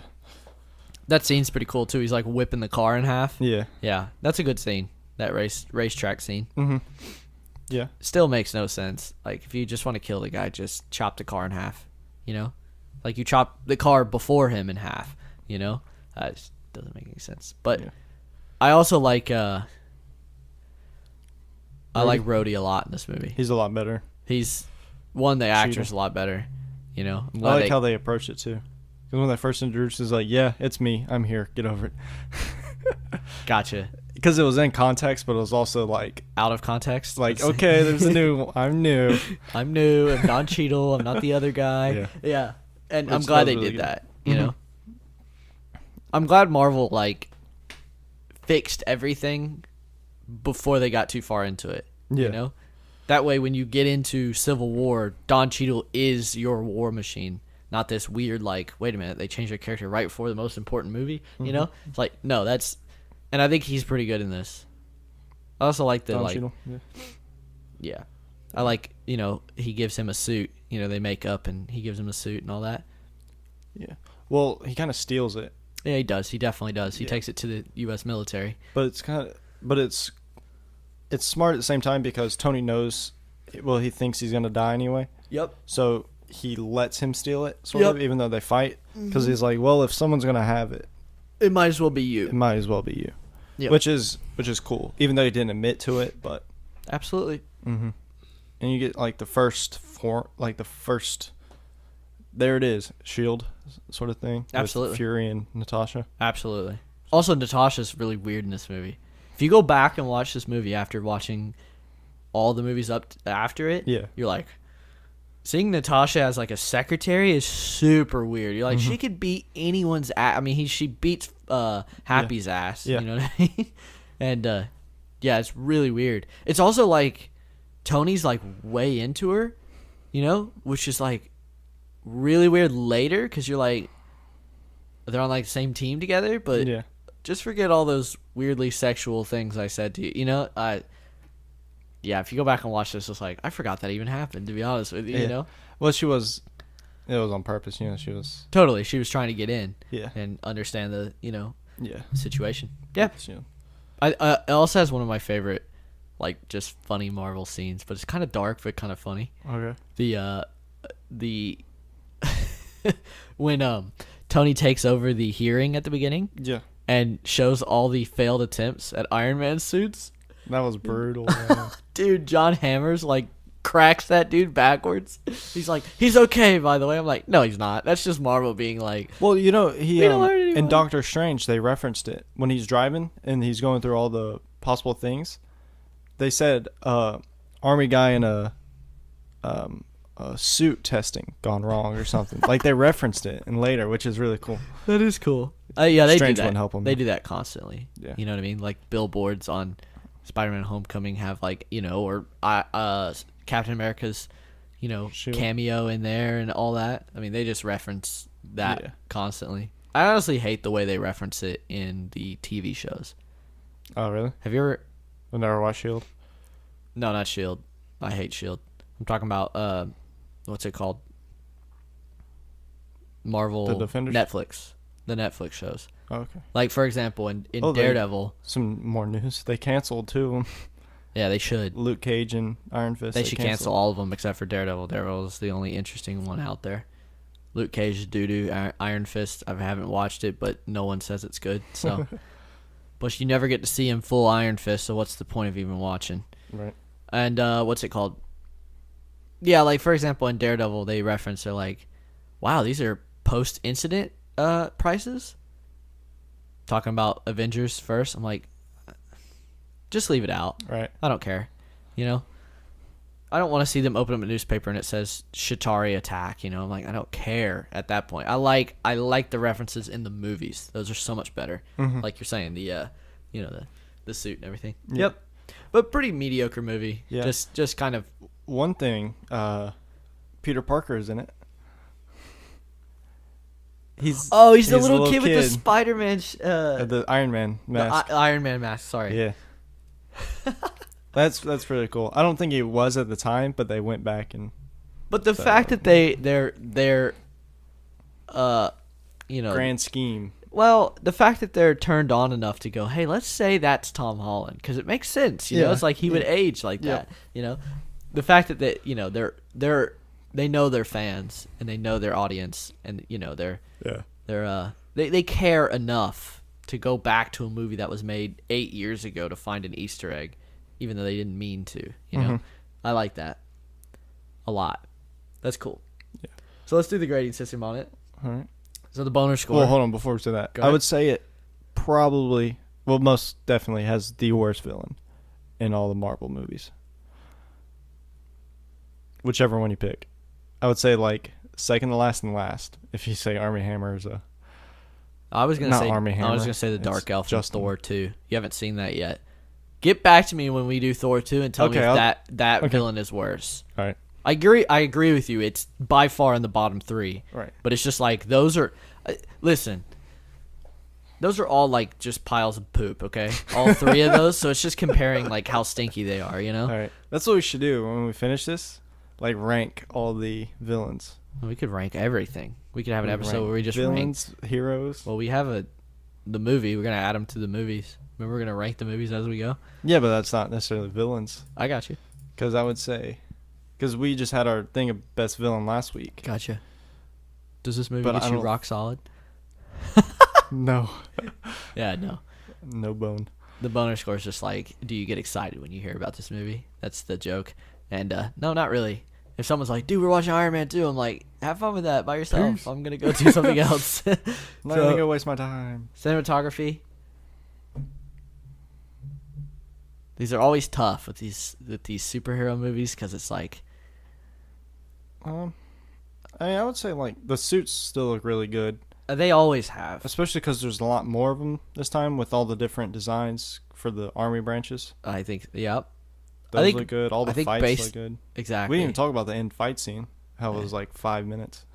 Yeah, it's pretty short. Yeah. Well, I mean, he kills half of the army by just duck. Laser. Just shoots. Yeah. So, I would say I hate that fight scene because it's also Pepper Potts being like, Isn't she a damsel in distress again? Hate that shit. I would say based on the suitcase scene alone, it gets at least. They're in Paris too, or Monaco. Yeah. So I'd say so. Okay. Rewatchability. No. It's not very rewatchable. Overall impressions, I'd say it gets more than 50% on overall present. You know, it wasn't a drag or terrible. Exactly. It's not like. What do we cover? It's not like Venom. Okay, half the movie doesn't suck, and then the other half be, kind of redeeming a little bit. You know what I mean? Yeah. It's a lot easier to say half of this movie is at least good versus, So, yeah, we'll give it that. Engagement. Is it engaging? I think it's engaging. Yeah. You sure? It's not boring. No, it's not boring by any means. Well, that's what engaging is, Yeah. I think it's more than just like it's definitely like a phone movie. Like, you can be on your phone while you're watching it, but it's not. Yeah, I'd say it's engaging. You're not going to be glued to the screen. Yeah, but the story, I think that's where this falls apart. I think that's why we don't like it as much, because the story is so weak. You don't really care about any of the characters. Mm-hmm. So, yeah. All right, so it gets a 1, 2, 3. 3 out of 6. 3 out of 6. All right. It's pretty good. No snap. No snap. No snap. You But it's wanna pretty rank good. Yeah. You want to go ahead and do that? Yeah. I'm gonna say, how many total are there? I gotta find it. Here she is. All right, so we put Iron Man at 7. Right. And Thor at 13. Okay. And how many total? There are 18 total. Okay. I'm gonna say this one's probably 17. Wow. I'm going to have to fight you on that a little bit and bring it up just a little bit, because there are some doo-doo movies coming here soon. Thor 2. Okay, 16. I agree. Final answer. I would agree with that. We might have to move I forgot about one. What would that be? Huh? What would that be? I ain't telling. Spoils, man. Hold on, I got to think. Hold on. I think I know it. All right. Captain America. Now, this one's a lot better. Oh, in far. my opinion. I like Captain America a lot. Yeah. I like Red Skull. And I think I like Red Skull even more because they brought him back. You know what I mean? Even though a different actor is still good. Exactly. I like Red Skull. Like, he's messed up. You know what I mean? And Captain America's always been the best character. Absolutely. By far. And this wasn't like give it time and he'll be. Like, from dead start, it was. He's amazing. This guy's amazing. And it sets up his character, his archetype, and he never strays from it. Right. Like, he's tiny, scrawny, whatever, and he will fight to the last breath. And 19 movies later, Avengers Infinity War, he walks up to Thanos and catches his damn glove. Yeah. Like, that's the exact same dude that was in New York City, Brooklyn streets. You know what I mean? Beat up in the alley. It's the exact same guy. 18 movies later. That's amazing. One, that they could keep his character that solid the whole time. Yep. Even all the way through Civil War and all that. Yeah. And I actually like how much time they spent as him before the serum. Absolutely. They spent a good chunk of him just getting to know Steve Rogers without the power. One important thing is story. Yes. That's one of the stones. And this movie nails story.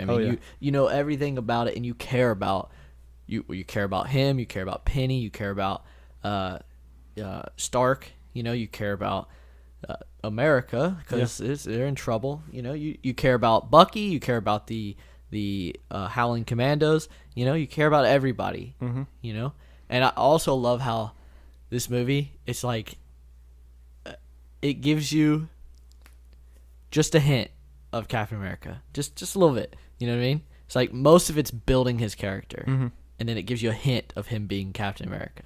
Because 90% of the movie you're watching him either be scrawny and try to get picked for the serum, which he doesn't even really know he's trying to get picked for it, and then 2, he gets to be Captain America, but half the time he's just singing to troops. He's just a propaganda. Exactly. Right. It's like, why would you make this guy? And it's cool because he draws like he's sitting there just drawing one day. Yep, I know what you're talking about. The little monkey? The monkey on the unicycle, and he's like, that's how he feels like. And the thing is that shows up again. Oh, yeah. He has it framed or something. Yeah, he has it framed somewhere. I don't remember exactly where. But it's great. And even... At his desk in the Infinity War, in Avengers Tower. That's right. Because, they sit at their desk and do paperwork and shit. Great, yeah. Probably just watch CNN all day. Anyway. Just punch. They just punch Punky back. One thing that he didn't... Like, even though he, he's finally getting to do what he does, like save lives, fight the war. He gets to stop bullies no matter where they're from. That was like his whole thing. Absolutely. And when he finally rescues the commandos, and then like, who are you supposed to be? He's like, I'm Captain America. like he hasn't quite built his reputation yet to be proud of his name. Yeah, it's not like they, because I would say that's like super cheesy. Like the name Captain America. Captain America? I said Captain Britain later, and it was like, ugh. It's like Captain America's right there with it. Yeah. And the fact, like, he didn't take himself that seriously, it's funny. He's like, absolutely. Captain. I mean, even, once again, 18 movies later, I am Groot. I am Steve Rogers. Steve Rogers. You know what I mean? He doesn't take himself seriously. Yeah. That's great. Like, 18 movies later, you still got the same character arc. Yeah. I love, what's it called? I love the scene where basically this is like why they pick him, It's not on pure strength. Yeah, it's on cunning. Remember when he gets the flag down? No one else can get the flag. Which is awesome. They've been there for 40 years. No one's got this flag down. And he just, Steve, hurry up. And he's like, hold on, I'm getting the flag, you dipshit. He just knocks the thing down. That's great. And then he just pulls the pin out. The fake grenade. Yeah, he jumps on the grenade. I forgot about that. There's a grenade, which is awesome. He's like, get away, get away. Yeah. Realizes he was ready to risk his life for others. Yep. That was great. Pretty sure Tommy Lee Jones also throws that grenade to like show how cowardly he is, and he does the complete opposite. Yeah. He's like, watch this. My men will jump on a grenade, and then all of a sudden he's the only one that jumps on it. I can't remember exactly. I'm pretty sure that's what happens. Yeah, or is he fishing for him to do it? He said something right before. He said, weapons don't win wars like brave men do, or men do, or something. And then all of a sudden... And then he threw the grenade. All of a sudden, Steve jumps on it. Yeah, Steve jumps on it. Yeah. Yeah, man. Yeah. And, he builds that relationship with the doctor, and the doctor gets killed, Yeah. And it's like, shows that Captain America can't save everybody, Same with Peggy.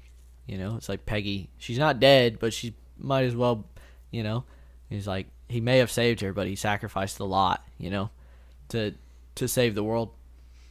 It's also, I love that end credit scene, Of falling? The first time I saw it, is it technically an end credit scene, or is it before the one credits? when he's in that room, wakes up with the Cubs game on? Is that before or after the credits? It's 1 and 2, because there were 2. What's the other one? It was them thawing out him. Not exactly, but finding him or something. Got it. Yeah, they go and they find the ship. Yeah. Yeah. Like they move the ice and the shields. But that's not a secret. Like, that's the beginning of the movie. Remember? The very first scene in the movie is them finding the ship. Is it? Okay. Yep. I can't remember. Yep. I'm pretty sure it is. If I'm not stupid. I don't remember. Yep. I also love...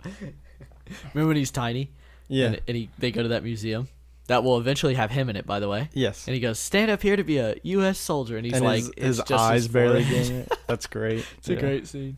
Yep. And that looks good in general when he's all scrawny. Yeah, for real. Like with his head plastered on some scrawny guy. Yep. Looks real good. Absolutely. I think he got skinny for that as well. Like, not that skinny. Yeah, that's unbelievably. Well, like the neck. He couldn't be just... Yeah, he can't be full on, like... full traps and neck, and then just try to scrawny that out. He'll look ridiculous. I mean, his head does look kind of big. Yeah, but I mean, that's pretty good. Pretty good for way back then. Just a good movie overall. Mm-hmm. And the fight scenes are they're cool. They're not like incredible. Like him and him and Red Skull don't really like go to blows or anything like that, you know? But they do, but Red Skull kind of can like outpower him. Absolutely. But he's kind of paid the price for it. Which was the first like real test for Steve. Yeah, this movie is very much Steve just trying to figure out how to be a superhero. You know, he doesn't have it figured out yet. He's just kind of throwing himself in there. Yeah. You know? You got the great, we already talked about it, but the great shield scene, you know, where he gets the shield and Peggy like shoots him. Stuff like that. Yeah. Yep. And I like the Stark inclusion. You know, you get to see Stark as... It's pretty cool that Tony Stark's dad, I don't remember his first name, do you? Howard. He's behind Captain America. Absolutely. Which is cool because his son... It's not really not behind him, but they do go their different ways. No, behind as in creating. Oh. Yeah. So it was him that basically... Makes it.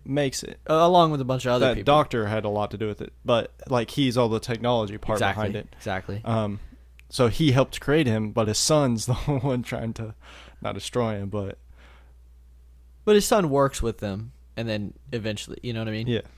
Yeah. That's cool. That is cool. Also, doesn't he give him a pin that his dad gave him in Civil War to sign the Accord? Mm-hmm. And it's like, you know, that has to be interesting for Steve because it's like, that's the guy that made me who I am, realistically. Yeah. Or one of the people, you know. That Steve could be like, I knew your dad better than you did. Better than you did, exactly, yeah. Yeah, it all links back to Civil War, you know? Because Howard dies and Steve knows how, you know? This is like, dude, I've never even thought about it that way. That's interesting. Yeah. It's been there that long. Yeah. You know, that Steve has known Howard for that long. Like you said, more than probably Tony did. And so when Steve finds out that his best friend killed, who is arguably his friend and his friend's dad, you know, it's like you can understand how that would be tough for him to tell. Oh, yeah. Wow. Interesting. Man, they really do a good job, don't they? Oh, yeah. They don't mess around. Yeah. I bet they have this huge whiteboard that is like clear coat painted now because they're like, no one touch it. Yeah. And it just has all these links together. Right. I don't know. That's insane. All right, let's do the. You got anything else you want to say? The first giant blue beam shooting into the sky. But it wasn't too bad. No, I'm just saying it was the first. It wasn't like, you know how many movies have done that. Yeah. Nowadays they like shoot this beam in there and it's like opening a portal. Like this one was like it just kind of shot. Him. It just shot him into space. You know what I mean?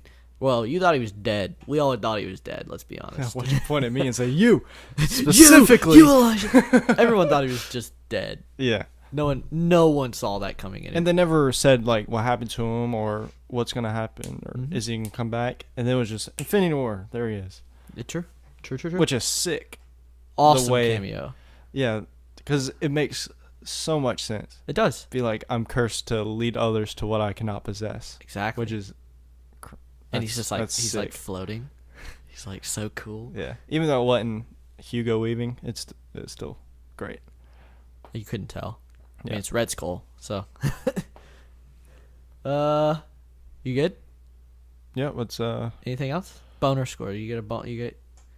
Yeah. Rock solid and watch this. You excited? I do too. I would say this was my favorite for a while. Absolutely. Before the other Captain Americas came out. I would say solo wise. Definitely the first best origin that out I can of think all of of them so far. Absolutely. The rest of the origins are kind of lame. Yeah. You know? I like this movie the Captain America line of movies is where it's at. I mean, I don't know why, but they gave Captain America like his movies the most attention. Without a doubt. The Civil War is basically a mini Avengers movie. Exactly. Yeah. But that's after the first two. I think the first two gave them the confidence to give him that big of a movie. All right. So, Captain America, the first Avenger, probably the best solo origin in Marvel. Also, like, set it up the Avengers. You're like, the first Avenger, they're actually doing this shit. You know what I mean? They're actually doing it. Yeah. And then Winter Soldier, my favorite Marvel movie. Yep. Civil War, your favorite movie. Well, besides Infinity War, I'd say that probably took the cake. But yeah, I think that's I remember going to see this movie when it first came out. Same. Like, and I remember how excited I was. I was like, the first Avenger, and then this is when I finally went and like, did some YouTube research, and I was like, wait a minute, this could be really cool one day. And then it actually happened. So, all right, cinematography, I love it. Oh, it's great. Well, especially because it's in the 40s. Mm-hmm. Still looks great. With a mix of alien technology. I guess it is alien kind technology. Of. Yeah. Yep, all that stuff. And the skull looks dope. They nailed the Red Skull look. When he takes his actual face off, is like they nailed that. Mm-hmm. Rewatchability. Oh yeah. Yeah, it's pretty good. Overall impressions. Yep. Engagement. Yep. Story. Yep. You know what that means?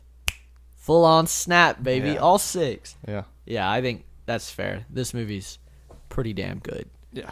Doesn't mess around. Sweet. Yes, very So sweet. where is that going to go, my friend? I am going to say 1 in front of Iron Man. Iron Man is 7. So I would say it's 6. I agree with that. We might have to make some headroom up there. Well, when we get to because I can think of what movies will go in front of it, not including Infinity War. Yeah. I think that should work out well. There might be one that might get pushed back, but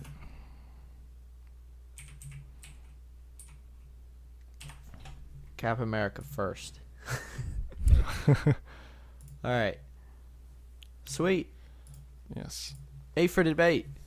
All right. You ready? Yeah. You want to tell the people what we're doing? Yeah. So this one we're doing a video game that should be made into a movie. Oh boy.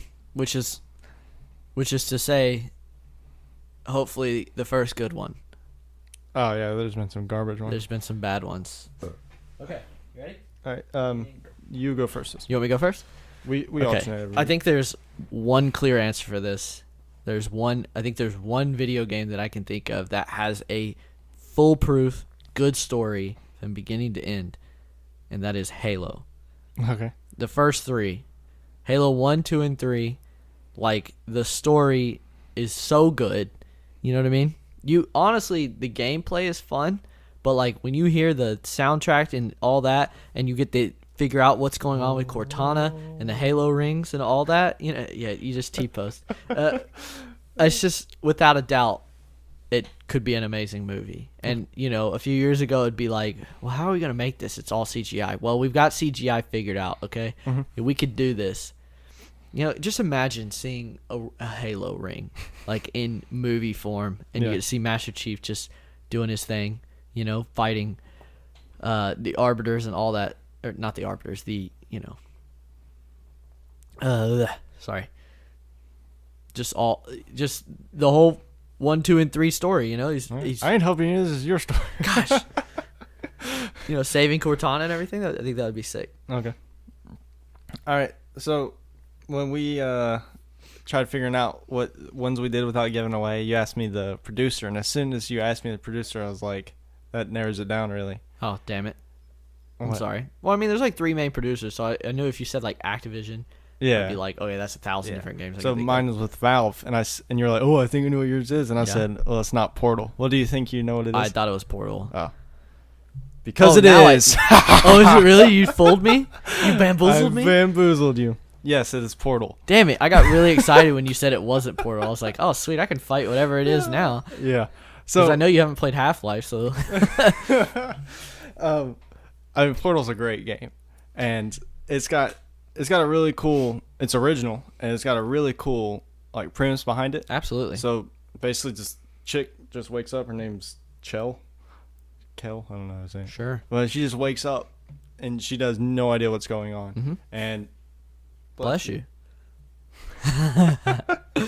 So she just wakes up and just doesn't know where she is, and then she meets this robot, and then this evil robot thinks they're a threat, and so puts them through all these challenges and stuff to try to get them out.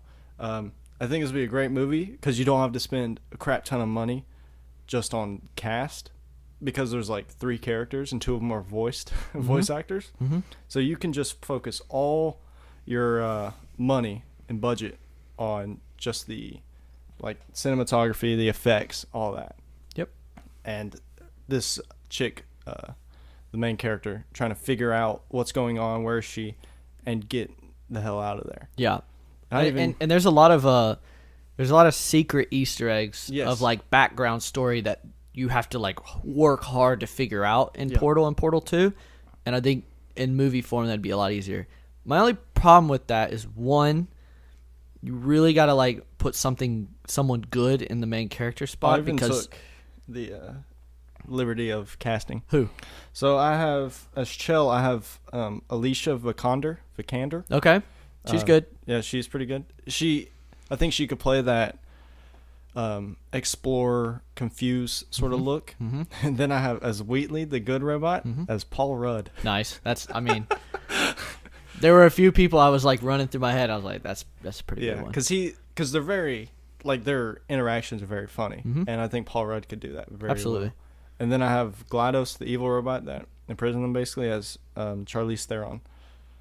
Okay. She could play evil. Yeah. Just trying to get an idea of her voice. Yeah. Okay. That's a good one.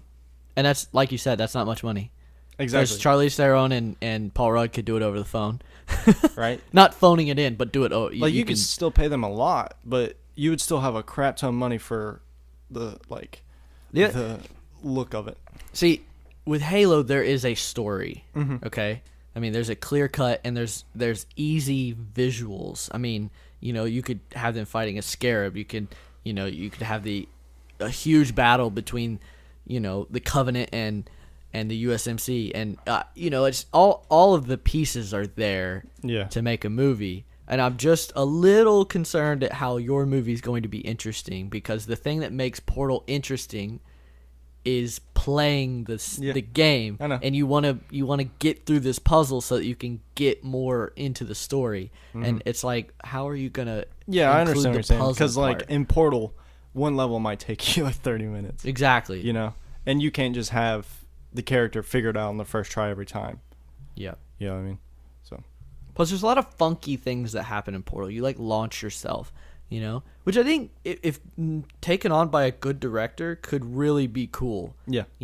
But I think just riding the line between cheesy and weird and good movie is hard here. Oh yeah. That's the thing. That's why there's no good comic or video game movies. You really got to nail it, And I feel like Halo might be the easiest way to nail it, because it's hard to make Halo cheesy. You just follow the story that's already there. Yeah. Yeah, the only problem I would see with Halo is the design, costume-wise, because you could look real clunky depending on how they made it. To be fair, a lot of people have, like, made the Halo costume. Like, people at home, and they look pretty damn good. So I think you give a studio $100 million, they'll make a damn good looking Halo costume. Yeah. Plus, I think the interesting thing is like Halo. One of the hard things about video games is, especially first person ones like both of ours, is the person you put your personality into the game. Right. So you basically make Master Chief. Yeah. His personality, his character is not really made. Yeah. Cortana is really the character. You know what I mean? Like, she's the one with the personality, that you care about, that you want to help, right? Mm-hmm. And so, because Master Chief doesn't talk realistically until the later games, and I don't want them based on those because, wow. And same thing with yours. It's like your character doesn't really talk that much, right? Right. You kind of, with first-person games, so you gotta find a way to make their character like good, Mm-hmm. Whereas I think, like, for example, Prince of Persia and what's it called, Assassin's Creed. It's like once you finally got to see like the character behind it, you're like, yeah, I don't really care about him. It's like I liked my version, the way I thought Master Chief is, or the way I thought Chell is, Mm-hmm. But I think both of these translate well. I don't know why they haven't touched these properties.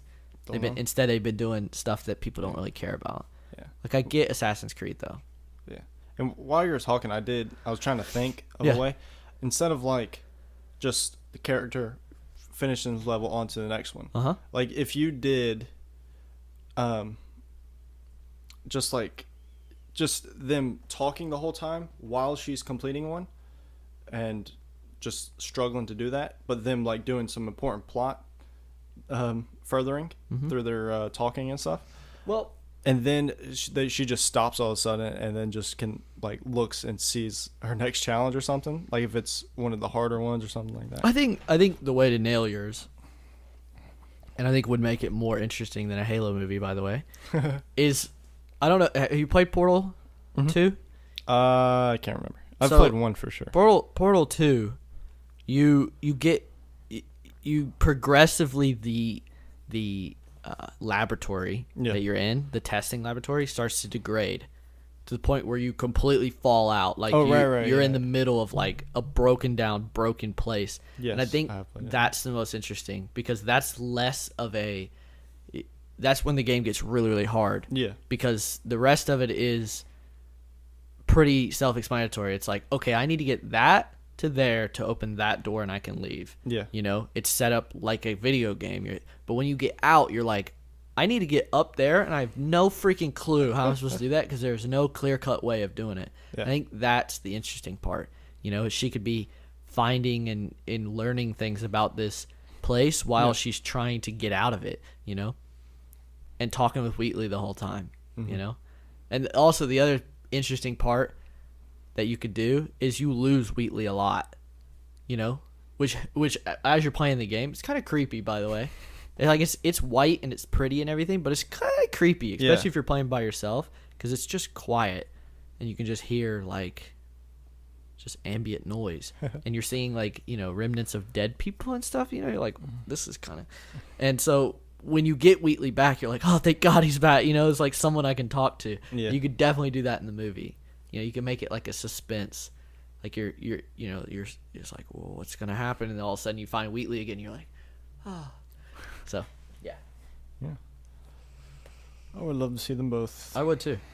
I think there's a lot of movies out there that people just like, that studios just haven't, you know what I mean? Yeah. Like, but to be fair, I'm glad they're not like, we'll make this, then this, then this, then this. Yeah. Like, cause then you'll just run out all your resources. So, if they are gonna do it and take their time, that's fine. You know what else I was thinking for this? This is close to my heart. It has a pretty damn good storyline. Red Dead. No. Oh, I don't care about Red Dead. Okay. Call of Duty. Zombies. Oh, yeah. Not Call of Duty. They basically are mini movies. Exactly. So, like, just put it in a movie. But does it ruin it? Because half the fun. Part of the thing about the video games is you're trying to last as long as possible. Exactly. From the actual story standpoint, like, if you did, like, the Edge of Tomorrow sort of thing where you come back, and if you gotta watch, like, say it was Origins, for instance, the map, and these 4 people just spawn, the 4 characters spawn on there, and they spend time trying to figure everything out, like Easter eggs and all the steps needed to uncover everything, but they die, and then they have to restart and just keep trying to do that. I wouldn't try to translate it perfectly to a movie. Well, that's what I was thinking, if they did it like that. I would just try to run the story, and like people like, you have your 4 core casts, and they keep traveling to different maps because they they keep getting teleported or something like that. Oh, okay. You know, trying to collect certain things. Yeah. All right. What's your unpopular opinion for the week? Do you have one? I don't. I have one. It's pretty unpopular. Cool. You're probably gonna hate me. Music is dumb. Just music in general? No. I'm just kidding. I listen to music. And this is completely up to other people, but I've learned that, like, I really don't enjoy listening to music except for in specific circumstances. So I like to listen to, like, podcast or audiobooks or something, because let's say you're walking to class or you're driving somewhere, you know, I feel like there's no point listening to music because you're gaining nothing from it. You know what I mean? You might as well take the 30 minutes you drive to work every single day and do something with it. Educate yourself. It doesn't always have to be educational too. You can listen to an audiobook. Like, I listen to wrestling podcast. I listen to ours a lot. Exactly. I'm not trying to like another movie one, and I'm not trying to just plug ourself, but I would just if you're a person that listens to music constantly, like you drive to music, you know what I mean. I'm not saying stop that, and I still listen to music. Sometimes I'm just like, nah, I don't want to focus. I don't want to pay attention to anything today. I just want to drive, and I'll put on music. Or sometimes I'm walking to class and I'm like just trying to decompress, and so I'm like just gonna listen to music. Those are perfect. Or if you're with friends, music. Right, and really like Brooke always is like, hey, this new song come out. Did you hear it? I was like, yeah, I rarely listen to music anymore. Like the only time, like last night, for instance, I cooked dinner. So I put on a college football game. I muted it, played music while I cooked. Sounds beautiful to me. Right? That's because I was the only one there. I was waiting for them to get home, so I was Yep. just peace, quiet by myself with music. Yep. I do that. I rarely listen to music in the car, unless I'm just dry of podcasts to listen to. Mm-hmm. If I'm playing like FIFA, for instance, I play better when I'm listening to music. Like if I'm singing along, it helps me focus better. It helps me my rage anyway. Exactly. Yeah. So those are the only times I rarely listen to it in the car, unless I'm with other people and I'm the DJ, which is almost every time. Yeah, that makes sense because you're not going to throw on a podcast. One, it's hard to pay attention when you have other people in the car, and two, it's hard to find something that everyone's interested in. Yeah, and my work truck, for instance, it's just me in there for most of my day. If you sat there and listened to music that whole time, you'd be an mind. idiot. Yeah, because you don't sit there and you know what I mean? You got to keep yourself educated. Mm-hmm. You got to, and just listening to people talk helps you formulate words, it makes formulate time sentences. go faster. Yeah. And it makes you want to, because if you're sitting there listening to music, you'll get bored and you'll end up getting on your phone, look at something like Twitter, Facebook, or whatever. Absolutely. So if you're listening to a podcast, it keeps you off your phone. You're engaged with people you're not even there with. Mm-hmm. And you could be, educating yourself. I think it makes you a more personable, Yeah. smart person. Like, it helped us for sure doing this. Absolutely. You know? Yeah, I mean, yeah, I take a lot of, knowledge and and tips and things that people do in their podcast to help, improve this one, Yeah, and, I mean, even a little before we started doing this, I could watch a movie and just love it. And then, like, now I'll start paying a lot closer attention, like, critiquing certain things. Not like I'm looking for the movie to be bad, but I can more easily point out flaws. Yeah. From... Yep, and people like to throw down on me for that. Like, my parents like to do that a lot. Yeah. They're like, well, we're just trying to watch a movie. And I'm like, that's fine. Yeah. But I don't know. I like to spend my time wisely. Exactly. And so, and I think you get more out of it when you watch movies and you can really boil them down and understand them more. Yeah. More better.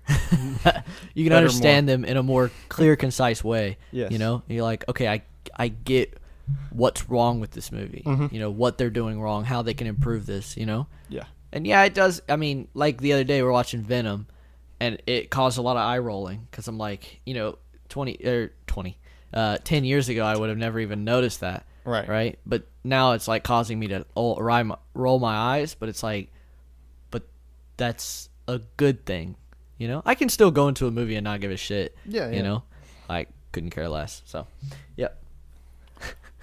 Not to throw down on music lovers out there. I just thought that would get a rise out of somebody. Yeah. So. And I'm very picky taste-wise in music too. So. Absolutely. So. 90% of the time I put on a song and I'm like, nope, moving on. Yeah. So, plus music is very good for mood. If you're in a particular mood and you want to change it to a different one, music's very good for that. Yeah. Yep. But like a long car trip, people used to make like mixtapes for a long car trip. That just sounds god awful to me now. You know what I mean? Like in a few days, I'm gonna drive all the way to Indiana, and there's no way in hell I want to listen to music that whole way there. I want to tear my ears out. Yeah. I'd rather ride in silence. So, yeah. But saying that, I want to suggest some podcasts. To me or to anyone? To anyone. Okay. There's one I think you might be interested in. Very like. So let's say you're a person that listens to music all the time. I'm a person. You're a person, and let's say you listen to music all the time, and you're like, okay, Mr. Person that says music is dumb, give me a podcast to listen to that's so interesting. Then, well, there's a few out there that I could tell you. Serial has been around forever, right? Go back and listen to the first season of that. If you like true crime, Serial's where it's at. There's the Rooster Teeth podcast. If you just want to listen to people just talking about shit, that's a good one. There is The Weekly Planet. If you want to listen to a better podcast than this one.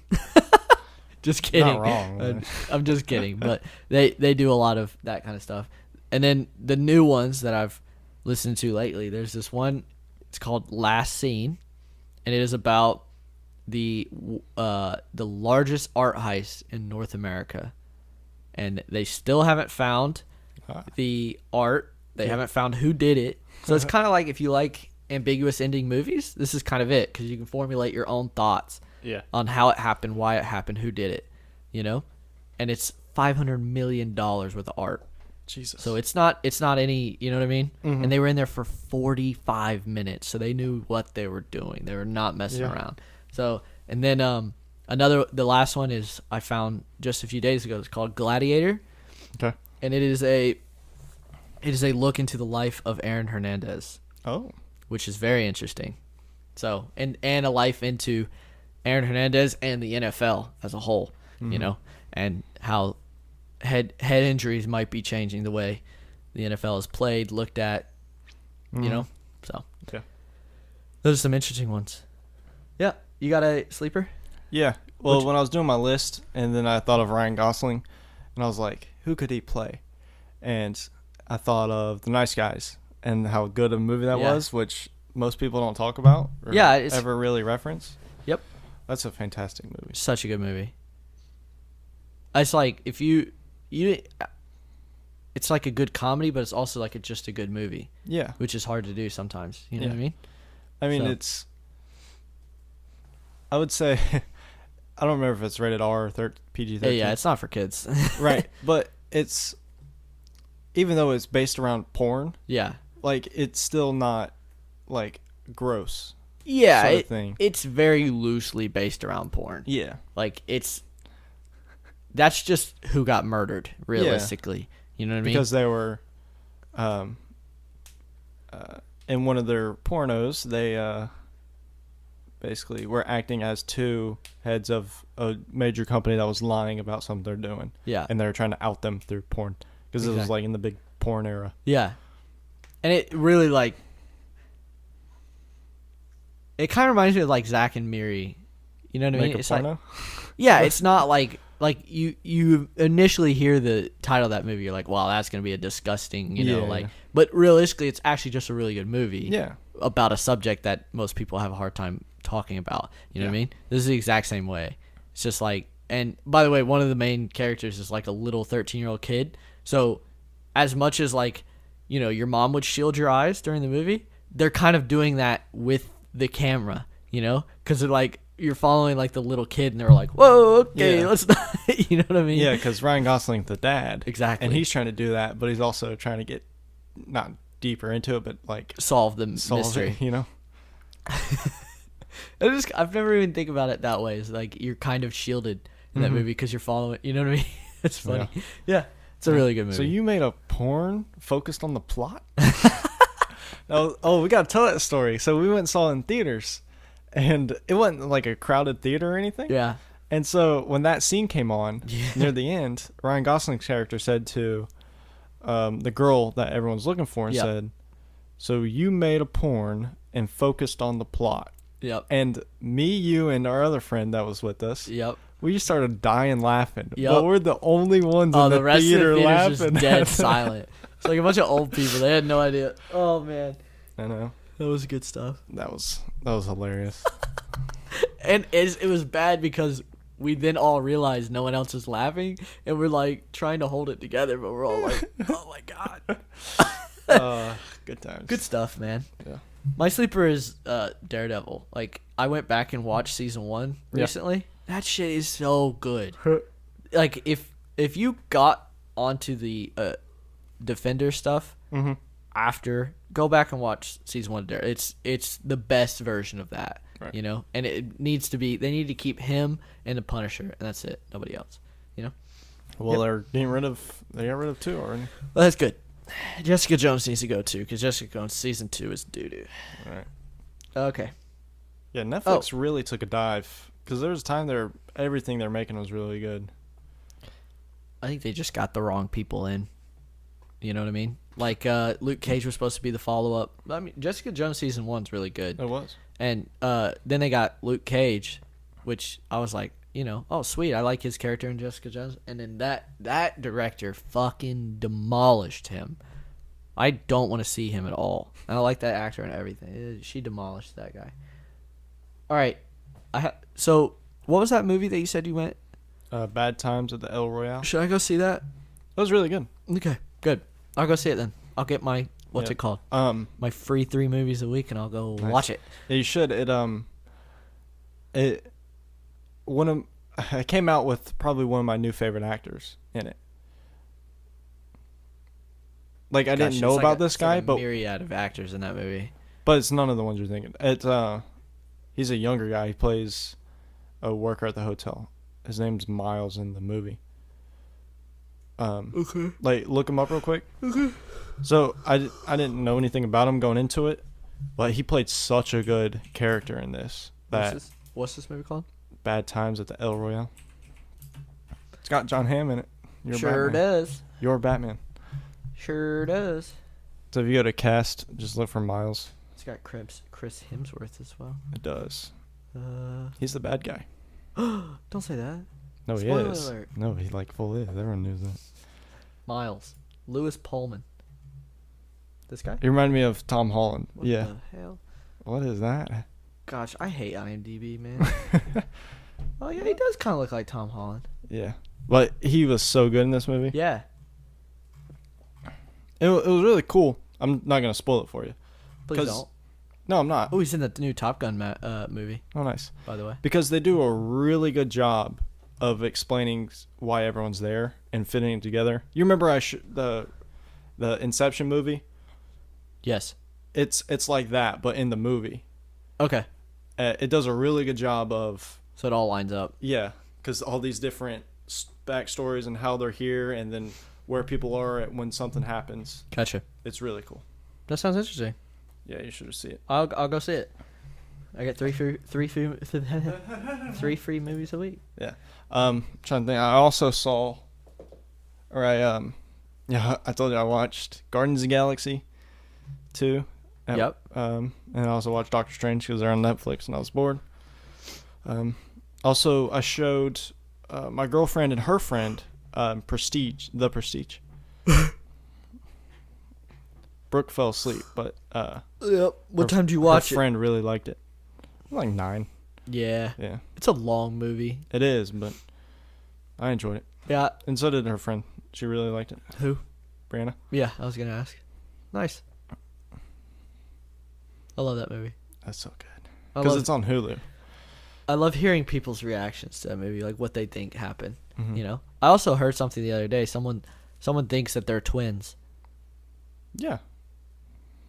That was one of the things. It was, are they twins or are they clones? I think they're clones. You think? Why the hell? Okay. Why the hell? It doesn't make any sense if they're twins. Because, oh God, this is dangerous Go here. for it. Okay. Hugh Jackman goes and follows his footsteps and finds Nikola Tesla and finds the cloning machine. Yep. Okay? The way he does this is because he gets the journal from what's his name? Help me out. Tesla? Huh? Gets the journal from Christian Bale's character. Christian Bale's character. Okay? Which means he knows of it. Because why else would he go exactly where he got the cloning machine if he didn't know about it? You know, he's looking for Nikola Tesla, right? Yeah. So, you mean to tell me that this guy has a twin, so he had the means to do the secret trick this whole time, okay? But he doesn't.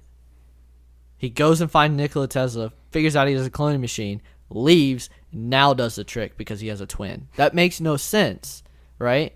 What does make sense is that he clones himself on accident one time because he's trying to teleport himself, which is what the trick is. Yeah.